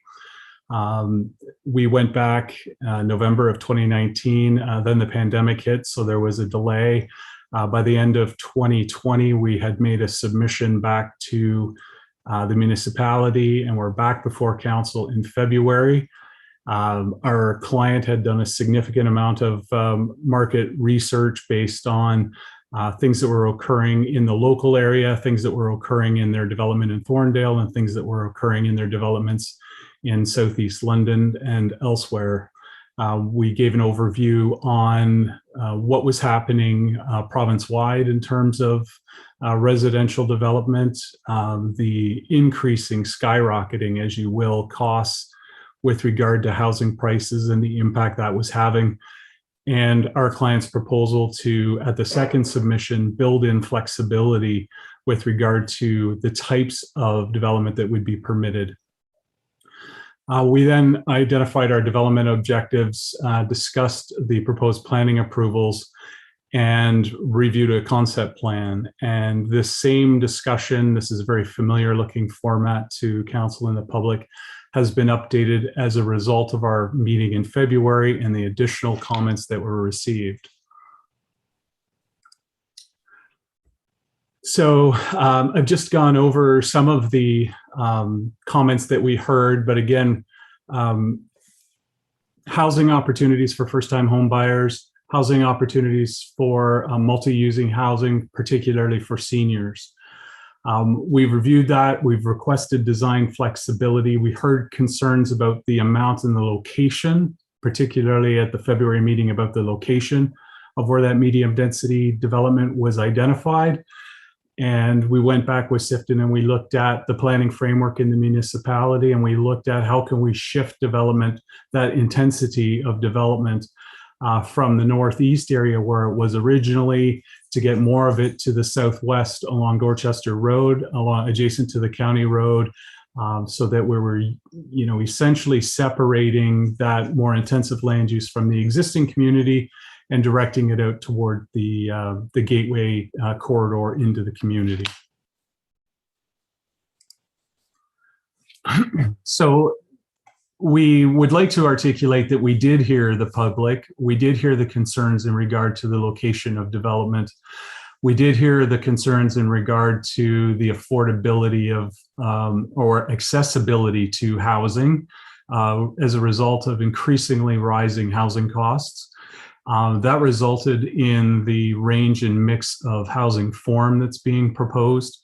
And based on a significant amount of market knowledge that our client has currently in abutting areas in Thorndale and in Southeast London and in other jurisdictions in and around Dorchester community. So we came back with a revised draft plan. Official plan amendment was added to respond to the increase in proposed height along Dorchester Road, going from 3 stories to 6 stories. Reallocating density across the site. So taking the low density residential development and moving it into the northeast, abutting and adjacent to the existing communities that are along Byron Ave and to the east. Essentially looking at providing abounding land use of like type structures or single detached lots, abutting like type single detached lots in those areas. And we provided 3 conceptual plans, and these were just 3 conceptual alternatives that were looking at how could a block be maximized, looking at it from a highest land use rather than from the lowest land use, in terms of providing council an understanding of the flexibility of the zoning that was being sought. None of the concepts that were prepared and presented illustrate what is being proposed. What is being proposed is merely a road network and a series of blocks. And it's very important at this point in time for council and the public to recognize that our client is responding not only to a current market, but to a market in the next 5 to 7 years when many of these blocks will be actually coming to market. In terms of the time it takes for development approvals to occur, for construction to start, and for phasing to be implemented, we not only have to look at the zoning that we want to put in place to address the existing housing market today, but forecast what that housing market is going to look like 5 to 7 years from now. So again, the flexibility looks at responding to that market demand. It also looks at providing for opportunities of range and mix of housing within the existing zoning. That's the compound zoning that we've requested that Mr. Bancroft spoke about, that allows a different variety of housing to occur in certain blocks. And what we've done is we've illustrated to council different ways that those blocks could be developed. Those three concepts, however, are in no way, shape, or form an exhaustive suggestion of the ways it could be developed, but rather taking a look at what are the more intensive ways to develop so that council has an understanding of what we could be dealing with. In fact, we could be dealing with a lot less intensity depending on what gets proposed at the time of registration and development. We're also looking at the provision of complete communities and at attainability. Attainability is extremely important, and I'll go into that in greater detail when we talk about the mix of form that's being proposed. But aside from providing affordable housing through social programs and government assistance, one of the most effective ways to provide what we'll refer to as attainable housing is to increase the range in type and form of housing available to the community. Pardon me. So as Mr. Bancroft identified, he sort of read aloud what each of the blocks were for. In this particular layout, the color pattern sort of represents a measure of intensity, starting at green being the various levels of open space, into blue being stormwater management, into the light yellow being traditional single detached dwelling lots, into the taupey color of yellow having opportunities for single detached or street fronting type units of a higher intensity, into orange, where we're getting into a higher intensity of development, and then into the red, which is mixed use that includes a range of both commercial and higher intensity residential development. So 8 blocks for the low density, 4 blocks in the beige on the interior for low or medium, 3 blocks for medium, and 2 blocks for higher density development, still in a medium density format, but higher than was traditionally permitted in height in Thames Centre. The same plan, the same level of detail, just looking at that allocation, looking at the street pattern, noting all of the single detached dwellings are located immediately adjacent to the existing fabric, and then carried through into the interior and wrapping down to the 2 areas in the south, benefiting from some of the areas within the naturalized corridor and the storm ponds. The interior, this area gets a little bit higher in intensity. Some proposed potential row housing in and along this particular location, backing up behind the retirement home and the commercial blocks. And then again, the Dorchester corridor for the higher intensity residential. In specifics, the general commercial special policy area 2 that was requested, Mr. Bancroft gave a brief overview asking for that height of 6 stories and a density of 75 units per hectare. And then the residential special policy area with a maximum height of 3.5 stories, an overall max density of 80 units per hectare, and applying to the interior blocks. So this is the 2 blocks where we've asked for that special policy area 2 for the 6 stories, the special policy area in this location for the 3.5 stories.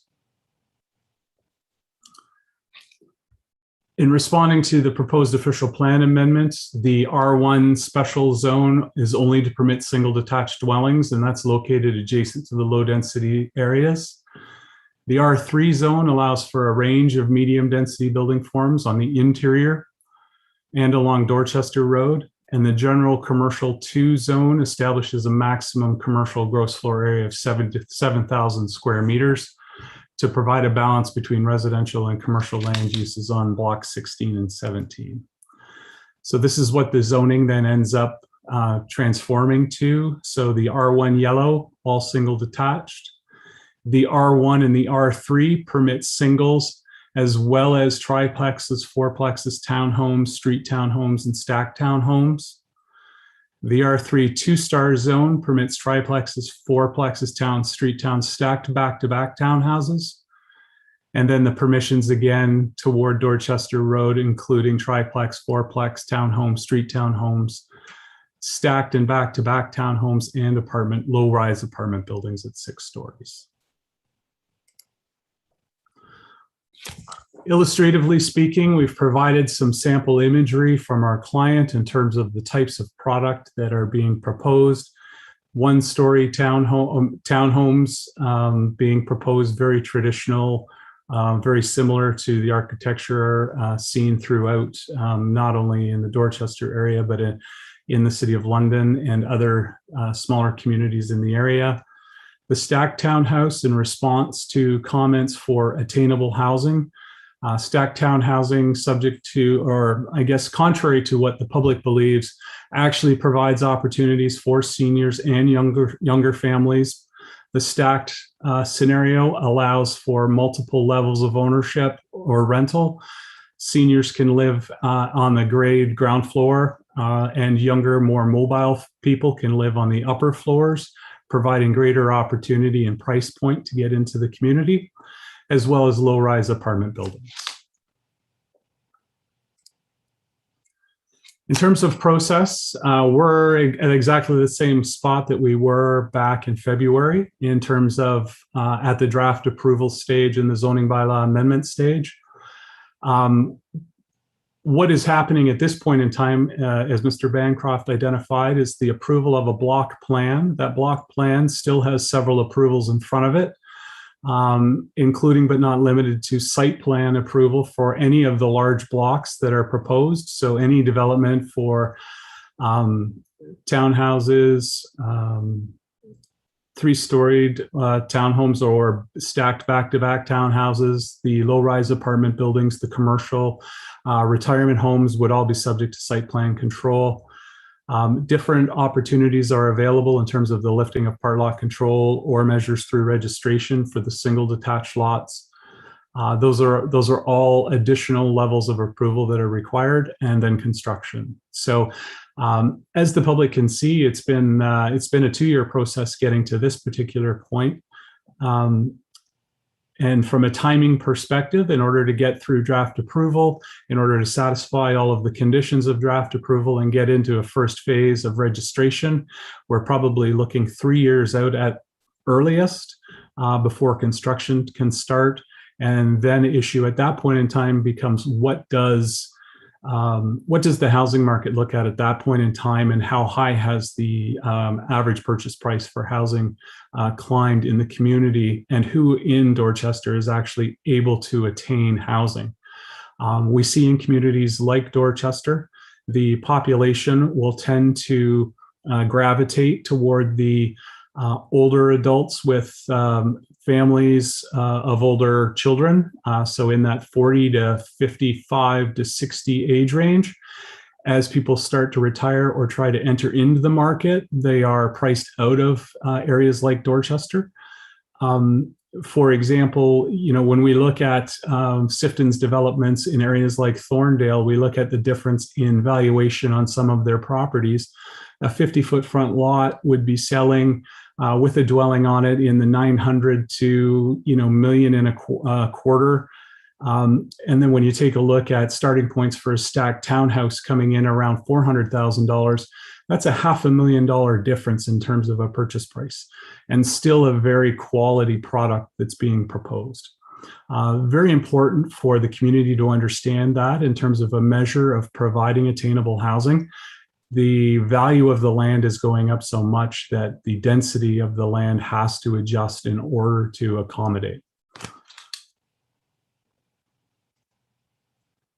So in terms of the concept plans, again, I identified that there were 3 concepts. It's very important to understand that at minimum, all 3 provide just under 30% for single detached dwellings. And in some instances, it will be much more than that.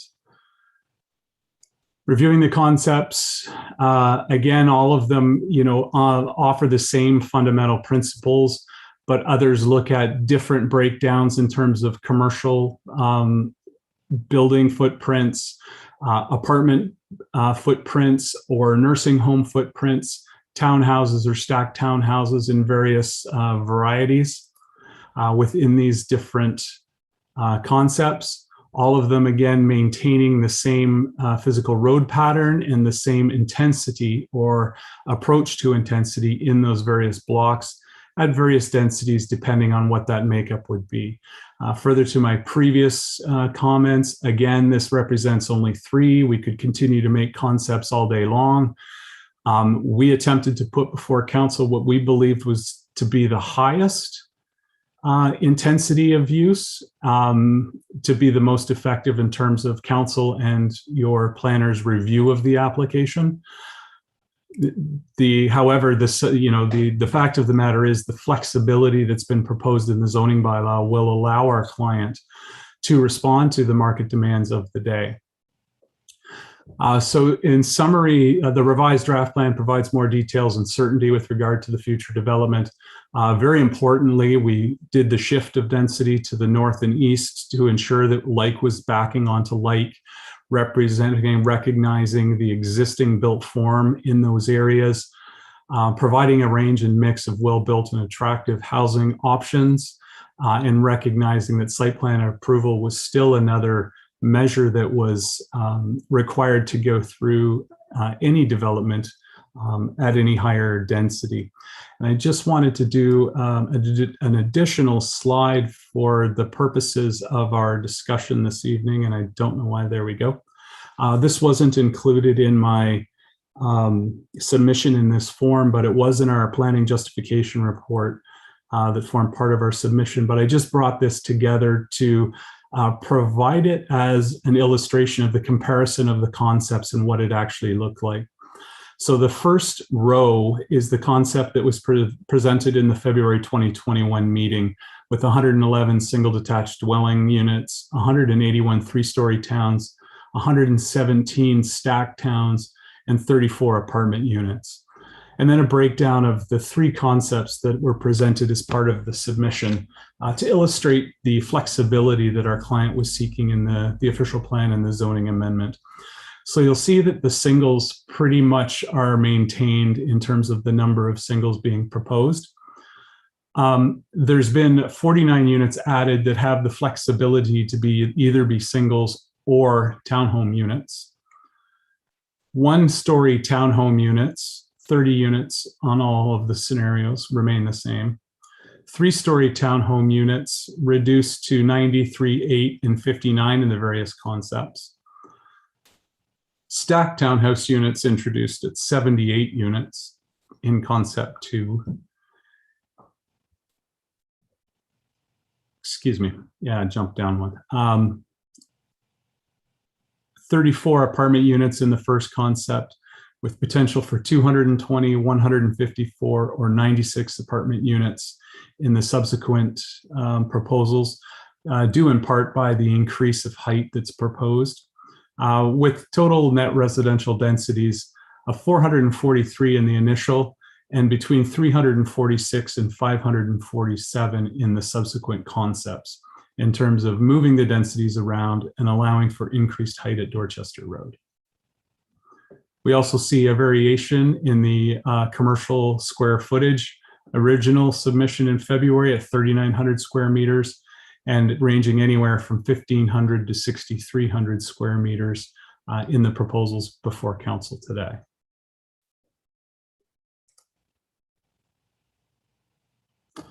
So that concludes my formal submission. I actually proceeded. I know that council is aware of all the figures on the screen, but I was remiss in not introducing Mr. Masherlin, Vice President of Development for Sifton Properties, Maureen Zunti, who is a Senior Planner and Project Manager for Sifton Properties, and Hannah Shurtleff, who is one of our planners at Monteith Brown Planning, who is involved in the day-to-day planning on this. We are available to respond to any questions of council or of the public as directed by council. Thank you.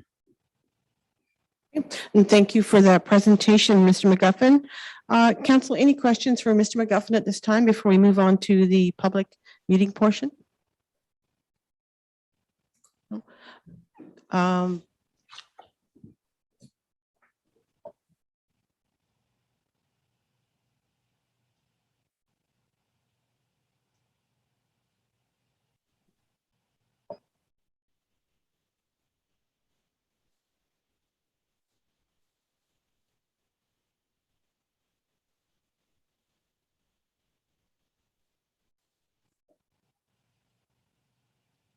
I'm sorry, I'm not hearing anything. I'm not sure if somebody. No, I don't know if, Counselor Patterson, could you hear me okay? Just wave your hand if you can. I can now, but I didn't earlier.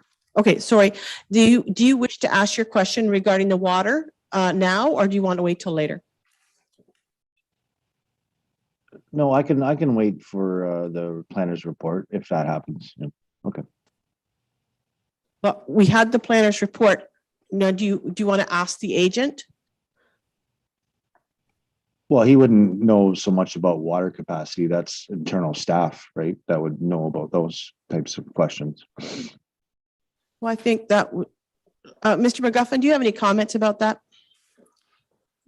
Via technology, Ms. Shirtliff has provided me a little bit of information. So there were a number of comments. One of them was sanitary.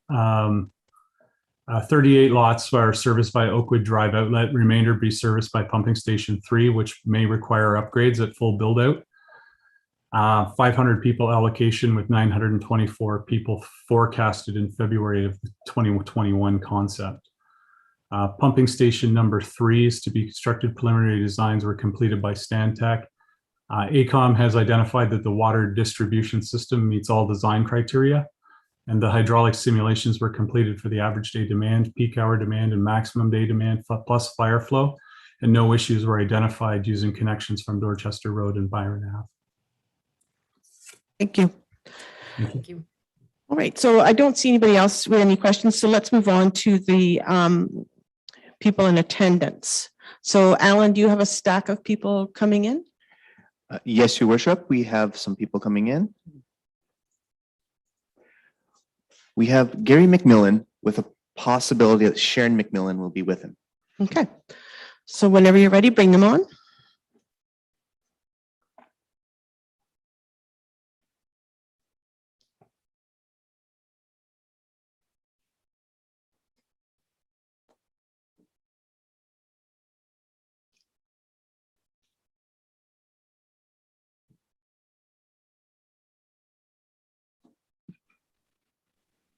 Good evening, Mr. McMillan. Good evening. I'll try and put that there. Okay. There you are. There's all of you now. It was just the top of your head earlier.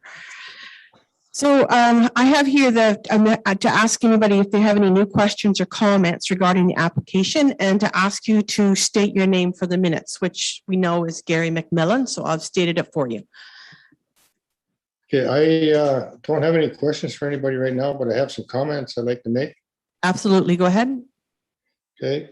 And first off, thank you for this opportunity to speak. I'm not going to repeat what I said regarding the previous proposal in February. I am going to make some comments that were brought up by the vast majority of people that we spoke to while canvassing for the petition that we've submitted to council. Also, just this past Friday, I forwarded it to Tina, who in turn was kind enough to forward it to staff and council, but it was too late to have it posted as a submission on this from a very concerned citizen who is knowledgeable in the planning and development process. So I will be reading some of the comments from that submission because I believe it gets to the heart of the matter in deciding whether or not the amendments are granted. So the proposal, as far as most people are concerned, is totally unacceptable. This is going from bad to worse. The original proposal was for about 250 units in 2019. The second proposal was for about 443 units in February 21. This proposal is a further increase of almost 50% to about 640 units. So I asked the question, why are we here? In February, the meeting was for public input. You received a resounding no to that proposal. So why do we need public input on a proposal that is worse than the last one? Why can't the planning department with council's approval let Sifton know in no uncertain terms that this proposal is unacceptable and to come back with something reasonable or quit wasting everyone's time? And who does Sifton think that they are to come to our community and totally ignore the comments made by the Okay, I people. think this is regarding the application. I don't think comments such as what you've just said is appropriate for this. So let's just stick to the true planning comments, please, Mr. McMillan. I thought it was, okay. Well, the one thing I want people to do then, if I gotta skip some of this, is I would recommend to everyone to drive through the Boardwalk subdivision. That area is an average of 5 units per acre. Now picture having 2.5 times that, 12 to 13 units per acre. Folks, that is what Sifton is proposing. So I want to read this from this very knowledgeable person that sent this to us, and Tina posted it for me. As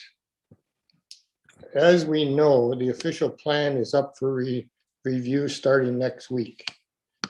As stated in the present official plan, the purpose is to provide strategies and policies to provide for the orderly growth and physical development of the municipality to the year 2022.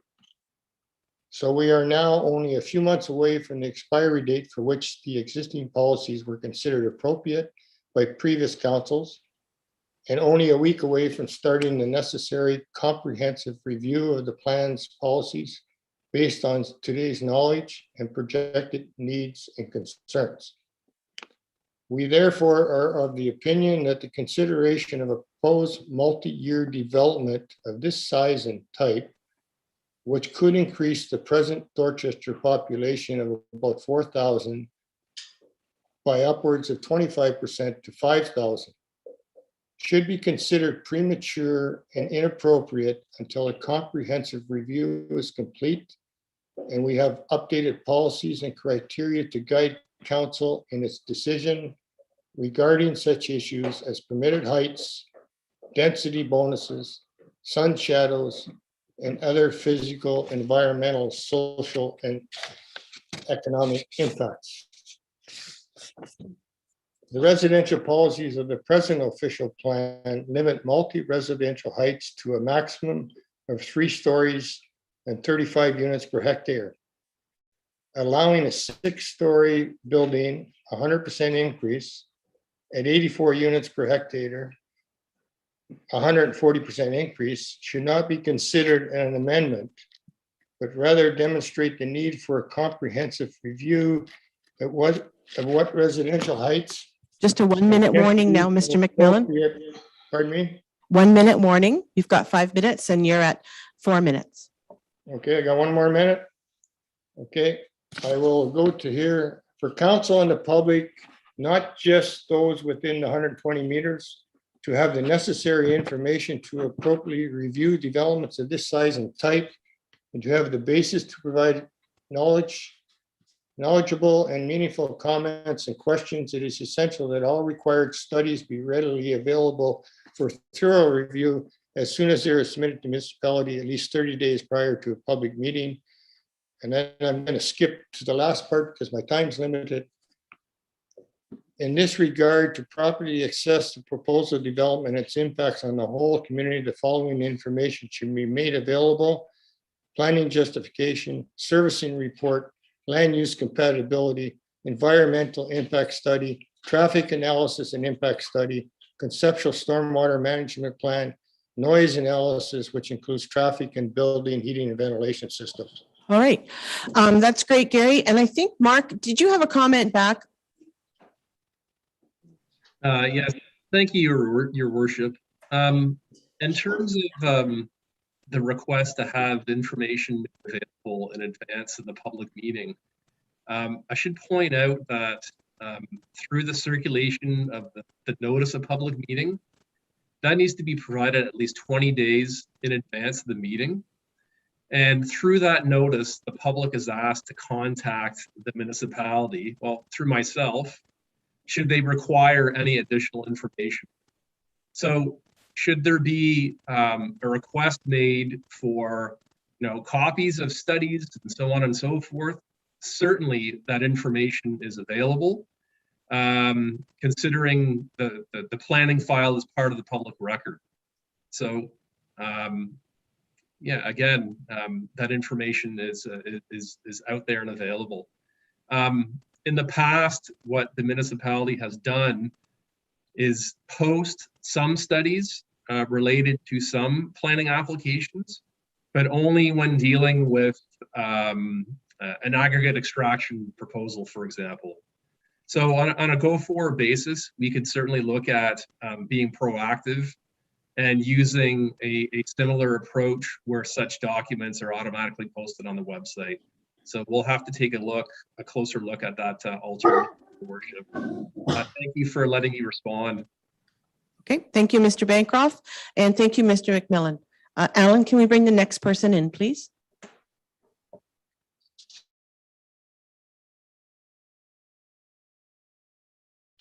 Your Worship, we have Lindsay McMillan. Lindsay McMillan should be on any second now.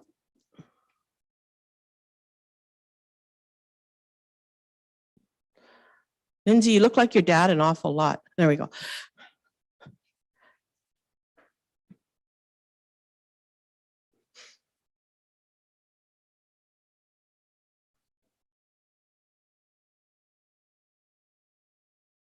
Alan, do we have Lindsay?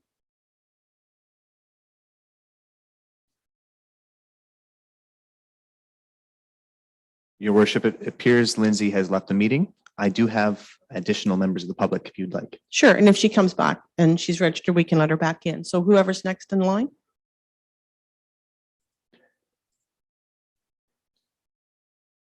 Your Worship, we have Delia Reich. Okay.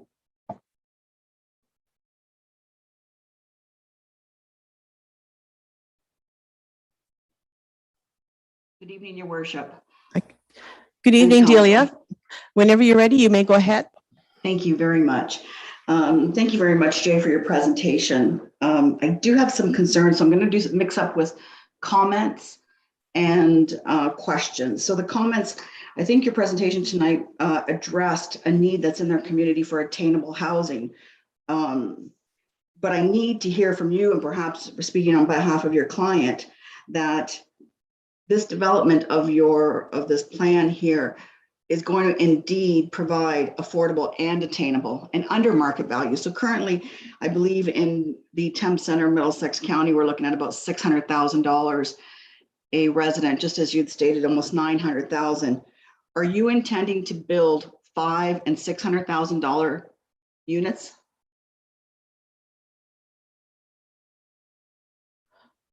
Mr. McGuffin, if you want to respond, you can go ahead. Thank you, Your Worship. Just for clarity, I don't have a proposal to build any units. My client, at this point in time, hasn't established price points. And that's not a coy answer, that's a real answer. Again, I mentioned that the timing for product to be brought on market is 3 to 5 years away. And we cannot, at this point, identify what those price points would be. What I had done was provided comparables based on what was happening in Thorndale and Southeast London and the gap between the various types of developments. And if the question is, are we looking at providing the range? Yes, absolutely. Can I respond to what the exact price point will be? I cannot. Thank you. Delia, do you have something to add to this? Yes, I do. So I appreciate a lot of my questions were already answered from Mark's presentation at the beginning in his introduction. The blocks are to maximize space. Is this convenient for the project or for the applicant? I mean, as you can see, we don't have any of this sort of building currently in our community. So it is taking us back a little bit by this request. And anything that you've had that you sent in for the zoning, you've decreased almost 50% from what's existing from our plan right now. That's a considerable amount. I'm lost at words to say this, but your stacked development in your blocks 13, your medium density, you're not addressing parking again. So as you explained, you can have seniors on the lower level and the upper 2 levels can be for perhaps younger or more able citizens to get around. So you're talking almost 3 parking spaces per unit. I don't see where you have that in your plan. And also too, the issue with traffic is you've got the Vista Woods subdivision to the west over across the other side of Dorchester Road, and the boardwalk phase 2 and 3 coming through. That traffic impact on Dorchester Road and Byron Avenue is going to be quite messy. So I don't know. I'm a little concerned about that. I'm actually a lot of concern. And long-term care home, your client has just built a retirement home. Do we need a second long-term care home, or were you speaking of, sir, more of long-term care semis or townhouses, like in a seniors? How do you say it? A seniors. Okay, one more minute, Delia. Sure. So just a clarification on your long-term care. Are you building another long-term care home, which I don't know if we need or not? And is it going to be seniors housing that will be affordable to like row housing, but on one floor? Your parking, traffic, and the affordability and attainability, you sold us on this. A lot of people are listening to this, and that's what you're selling. So how are you going to promise to deliver on that? Those are my questions, Your Worship. Thank you. Okay, any response to that, or are we going to bring somebody in? I can respond to that, Your Worship, if that's okay. Sure. In terms of parking, obviously parking is really a site plan issue. The plans that were prepared met the requirements for parking, was my understanding. And where those parking spaces are in driveways, in garages, and in surface parking areas. With regard to if there is an impact with regard to not being able to provide enough parking, that is addressed through the site plan. And that just results in a reduction in the number of units that are capable of being accommodated on the site. With regard to the proposal for a retirement home, long-term care facility, assisted living facility, or something in that neighborhood, there is no specific plans to develop. There was a specific request from the community to give consideration for additional space of that type.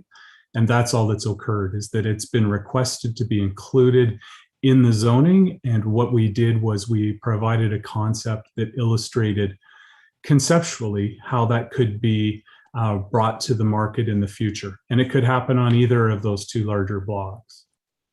So nothing specific. There's no plan to build. There's been no market research undertaken to do it. It was simply a response to the comments from the community in terms of having flexibility in the future. Thank you. Okay, thank you. Alan, do we have somebody else? No, Your Worship. Okay, that concludes the public meeting portion for this application. But council, do we have any questions regarding the applications? Deputy Mayor Elliott?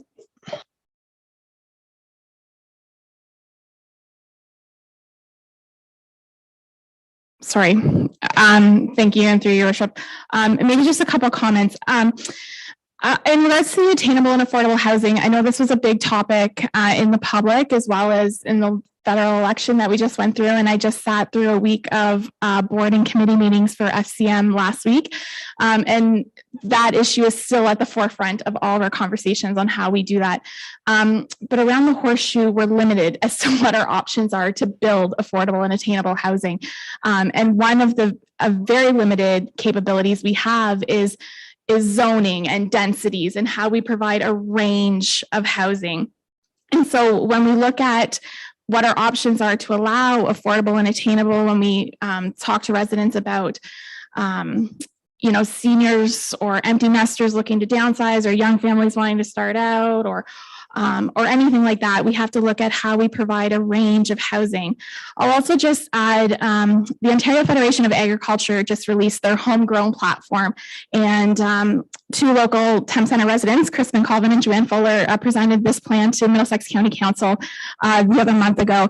And it really addresses how we look at housing and growth and how we balance that to protecting agricultural land.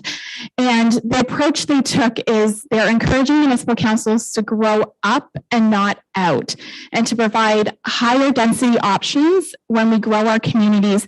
And after that presentation at Middlesex County Council, both Crispin and I did an article or did an interview with CTV London. And I was quoted as saying that farmers have done an incredible job in the last 20 years on producing more food on less land, and we have to do the same. We have to provide more housing on less land. We can't keep building single-family homes. It's not attainable in our communities. And the other thing I just want to address, and this is maybe just to the public, is that we're listening to your concerns when it comes to this, and we're working on a lot of things behind the scenes. Last week at the Accessibility and Inclusivity Committee, we struck a subcommittee who's going to be led by Chris Morello, and it's called the Healthy Alternative Mobility Options Subcommittee.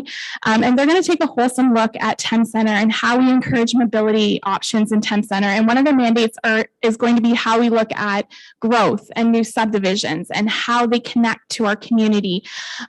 Additionally, the local school advisory committee that's chaired by Councillor Heeman and Councillor Hunter sits on, and I know Mayor Warwick and I just had a meeting with our Thames Valley District School Board trustees last week, is that there are concerns about our schools. And I have the 2021 accommodation plan data from the school board, and there's a lot of concerns on that, on our schools and the growth of our schools and how that's being accommodated. And we're working behind the scenes on this, and that we take your concerns very seriously. And although it might not always be apparent or you don't always see it publicly, we hear you, and we're advocating for these concerns as we look at growth and as these subdivision plans come to us. So those are just my comments. Thank you. Any other council like to comment? No. Councillor Heeman. Well, thank you for putting together another presentation. And I know there's a lot of work that goes in behind the scenes to prepare for these things. And it is nice to see some more diverse options presented this time. And the third concept, however, I'm very challenged with the whole proposal in terms of having 3 different concepts that all could be possible under the zoning request. And I understand the need for flexibility, but I think you need to understand that our community also needs to have some sort of firm signal and some certainty, and likewise for us to move forward with our own planning requirements. I do understand that there are a lot of challenges to meet this housing situation, but attainable is not a definable word. It just means that you're able to sell the units that you're building. And I think if you do a simple mortgage calculation on, if you're talking about $600,000 home is attainable, that's still well outside of what is something for a first-time home buyer. And I understand that there's been a 40% increase in the housing or the property market value, but we need to figure out how we're doing this so people aren't getting left behind. And I think that's the frustrations that you're hearing, is that there was a model in terms of how we had a path to home ownership that has changed. I think that you guys will be definitely part of that solution, but we just need a little bit more certainty in terms of what you're willing to put on the table. Thank you. Okay, thank you, Councillor Heeman. Any other members of council have a comment? No, I just will say, as far as the long-term care, I think that is an interesting proposition. Anybody in this area that's had to look for beds in long-term care has had to look out of the area. You look in London, you look in Strathroy in our county municipally run home, or you look in out of the county. So to think about something like that is a new consideration, and something hopefully by the time that this is over, I won't need long-term care. We'll have it up before then. So any other questions before this? Nope. Okay, so I'm going to advise that the public meeting portion for this application has been completed. And just a reminder to anybody out there, our planner has already said he is available during normal office hours for any questions that you may have further to this. So now I'm going to ask council to bring their decision forward.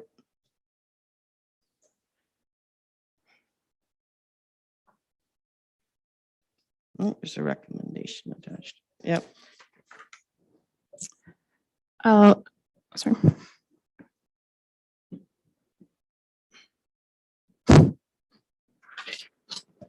Yep, sorry, Deputy Mayor. It's okay.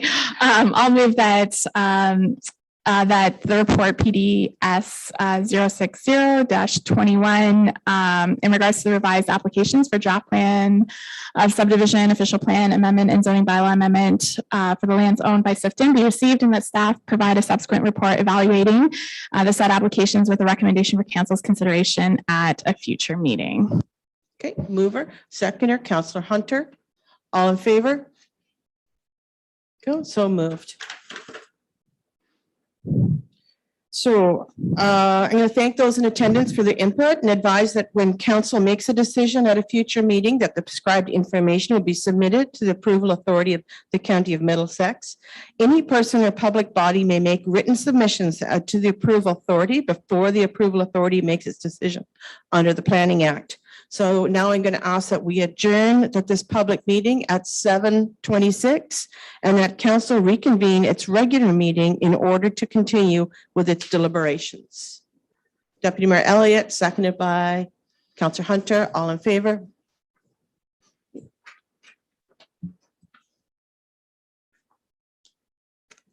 All right, so now we're going to move on. Thank you, Maureen, Hannah, Phil, and Jay. Nice seeing you again.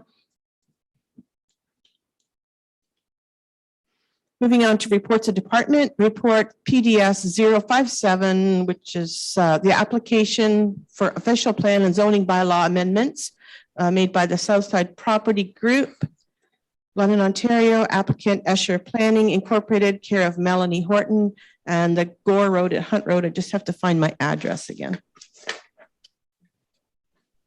Your worship, can I stop you there for a second? Yep. You're not going to find an address for those lands. Right. Thank you. Before I was like wondering where I put it. Okay. So just trying to find my page for that, but I don't see it. So Mark, are you ready to go ahead? I am. Thank you. Thank you. I'll look for my paper while you talk. No problem. So your worship, members of council, this is applications for redesignation of certain lands and rezoning to allow for the establishment of a licensed aggregate extraction operation. These lands are also subject to a request for licensing through the Ministry of Natural Resources and Forestry, being the approval authority for aggregate extraction. Council will recall that these applications were heard at a public meeting of municipal council back in June. And so this report simply provides an evaluation of the proposal along with a recommendation for council's consideration. In terms of location, this property, it's 50 acres in size, and it's on the south side of Gore Road and on the east side of Hunt Road.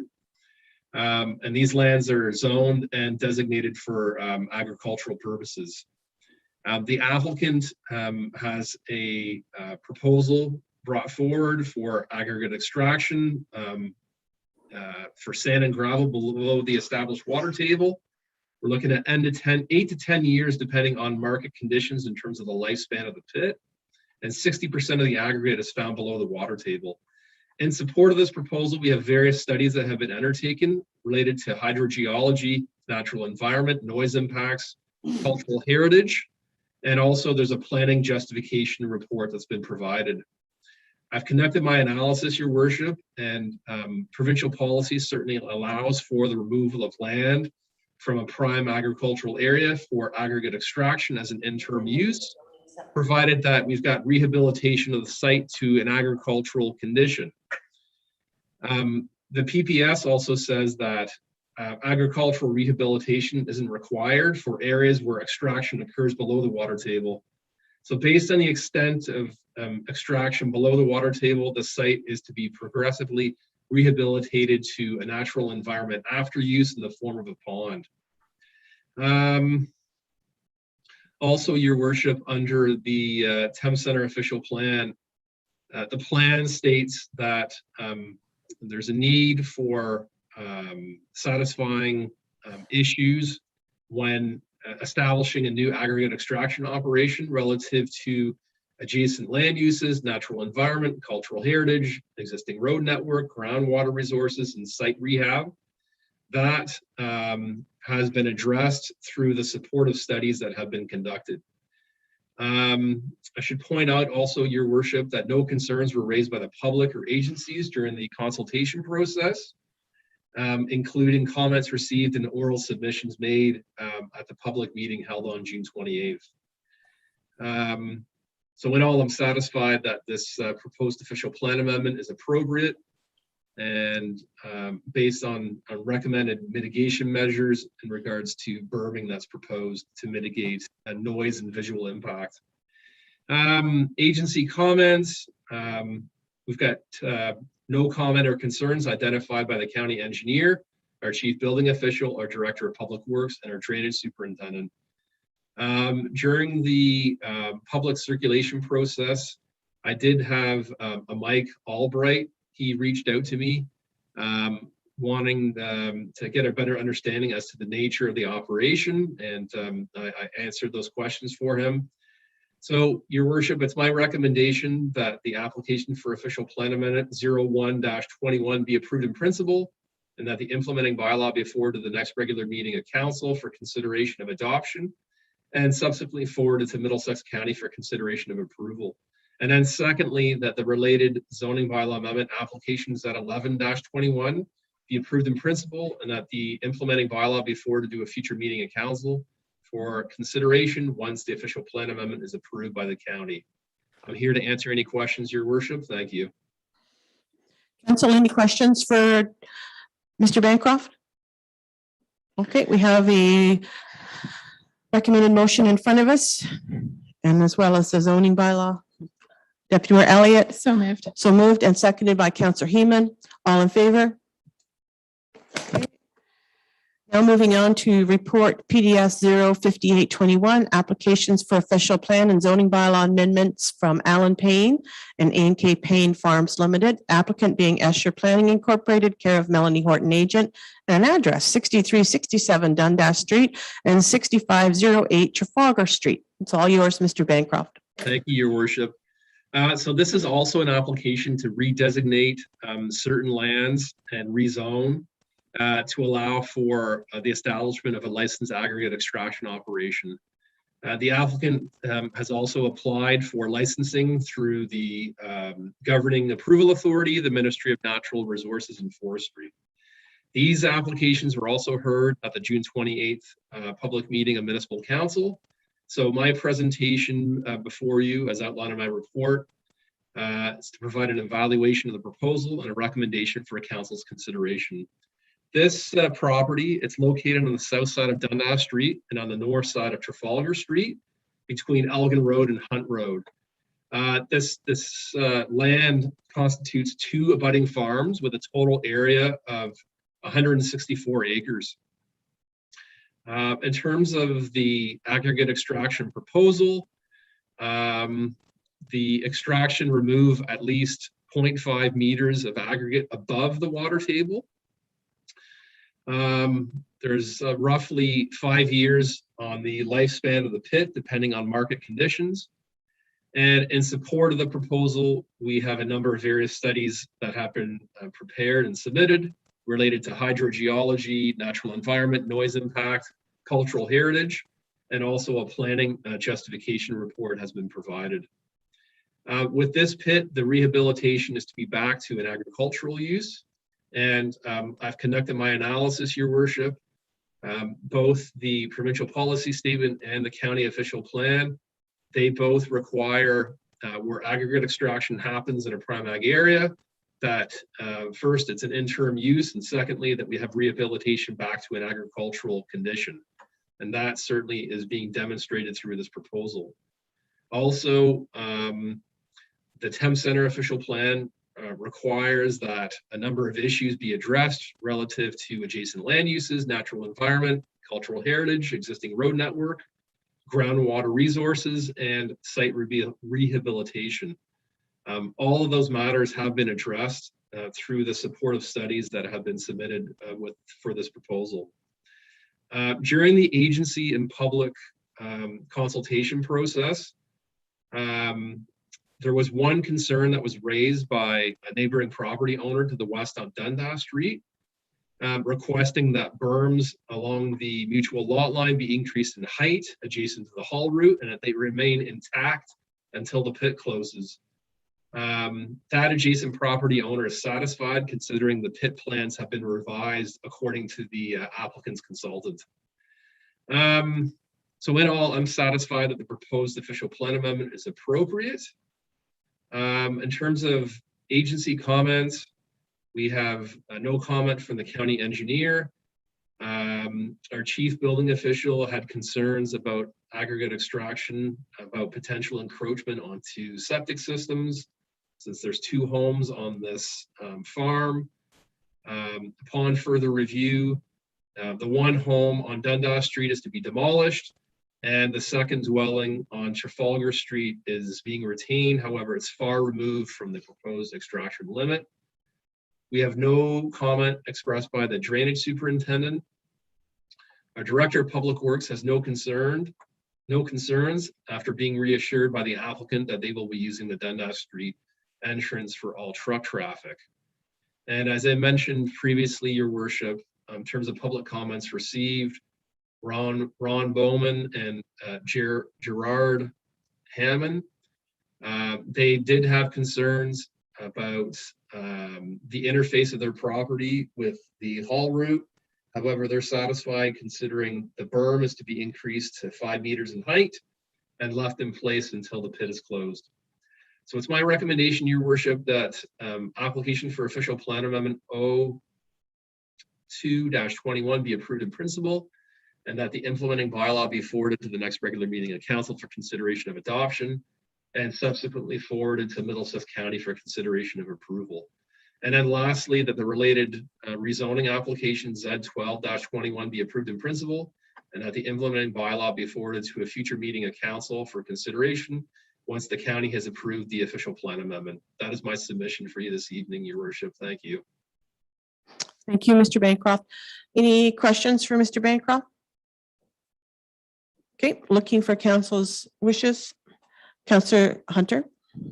I'd like to motion to approve the official plan amendment 02-21 and the zoning bylaw amendment 012-21. Great, thank you. Councillor Heeman, seconded. Okay, all in favor? Great. Okay, thank you. Now we're moving on to administrator, I would think, for the C0721 crosswalk monitors, and that would be our clerk. Good evening, council. So the report was an update to the municipal crosswalk monitor program. It's on Hamilton Road at River Heights. Can everybody hear me? Councillor Patterson, can you hear me? Okay. There has been some difficulty recruiting interested candidates for the position, and particularly the afternoon. I'm looking for direction from council. We have advertised since June, and we've used a variety of methods to advertise, and it's included in my report.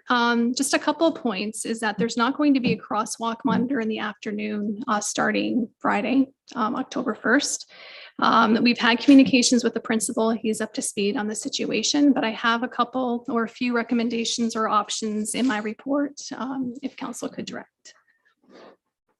Okay, so we're continuing to advertise as we speak. Okay, and we have people covering the morning. Yes, we do. And we have till October 1st to find someone for the afternoon. That is correct. Okay, and has the school been able to assist us at all with this, or? No, they've been asking us for what the backup plan is. They are aware there is a report on this agenda. Okay, any comments about this, council?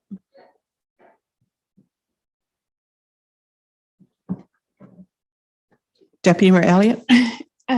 Yes, through your worship. I'm just looking at the recommendations that staff has to proceed. I think staff has made a valiant attempt at trying to get a crosswalk monitor. It's unfortunate that we've been put in this position, but I don't see the value. Our staff are already overworked and busy, and having them go out to be a crosswalk monitor, I think is not a valuable use of our staff's time. I would, and I mean, if there's still some conversation, we can go through that, but I would recommend that we just, that we take Tina's recommendations 1 and 2, that we continue advertising for a crosswalk monitor, but then we also work with River Heights Public School to educate the public on the use of the crosswalk. We are fortunate that is a lit and proper crosswalk, that they're not having to cross Hamilton Road unsafely by any means. There is a way for traffic to be stopped. And so that is available. I think we're fortunate to that. But I would put the motion on the floor, but it be received, in that and the recommendations 1 and 2 be taken. Okay. Any other conversation regarding that? Okay, so I take that as your motion on the floor. Looking for a seconder. Councillor Hunter, all in favor? Against? Okay, so moved. So now we have the consent agenda. Items listed on the consent agenda are considered routine and may require discussion, but no action on the part of council. Consent items are received for information in one motion. Council members may request that one or more item be removed for further action. And it looks like we just have 2 on here: regular council minutes and the office of the deputy minister. Does anybody want to take anything out and discuss it, or is it your wish to pass it as presented?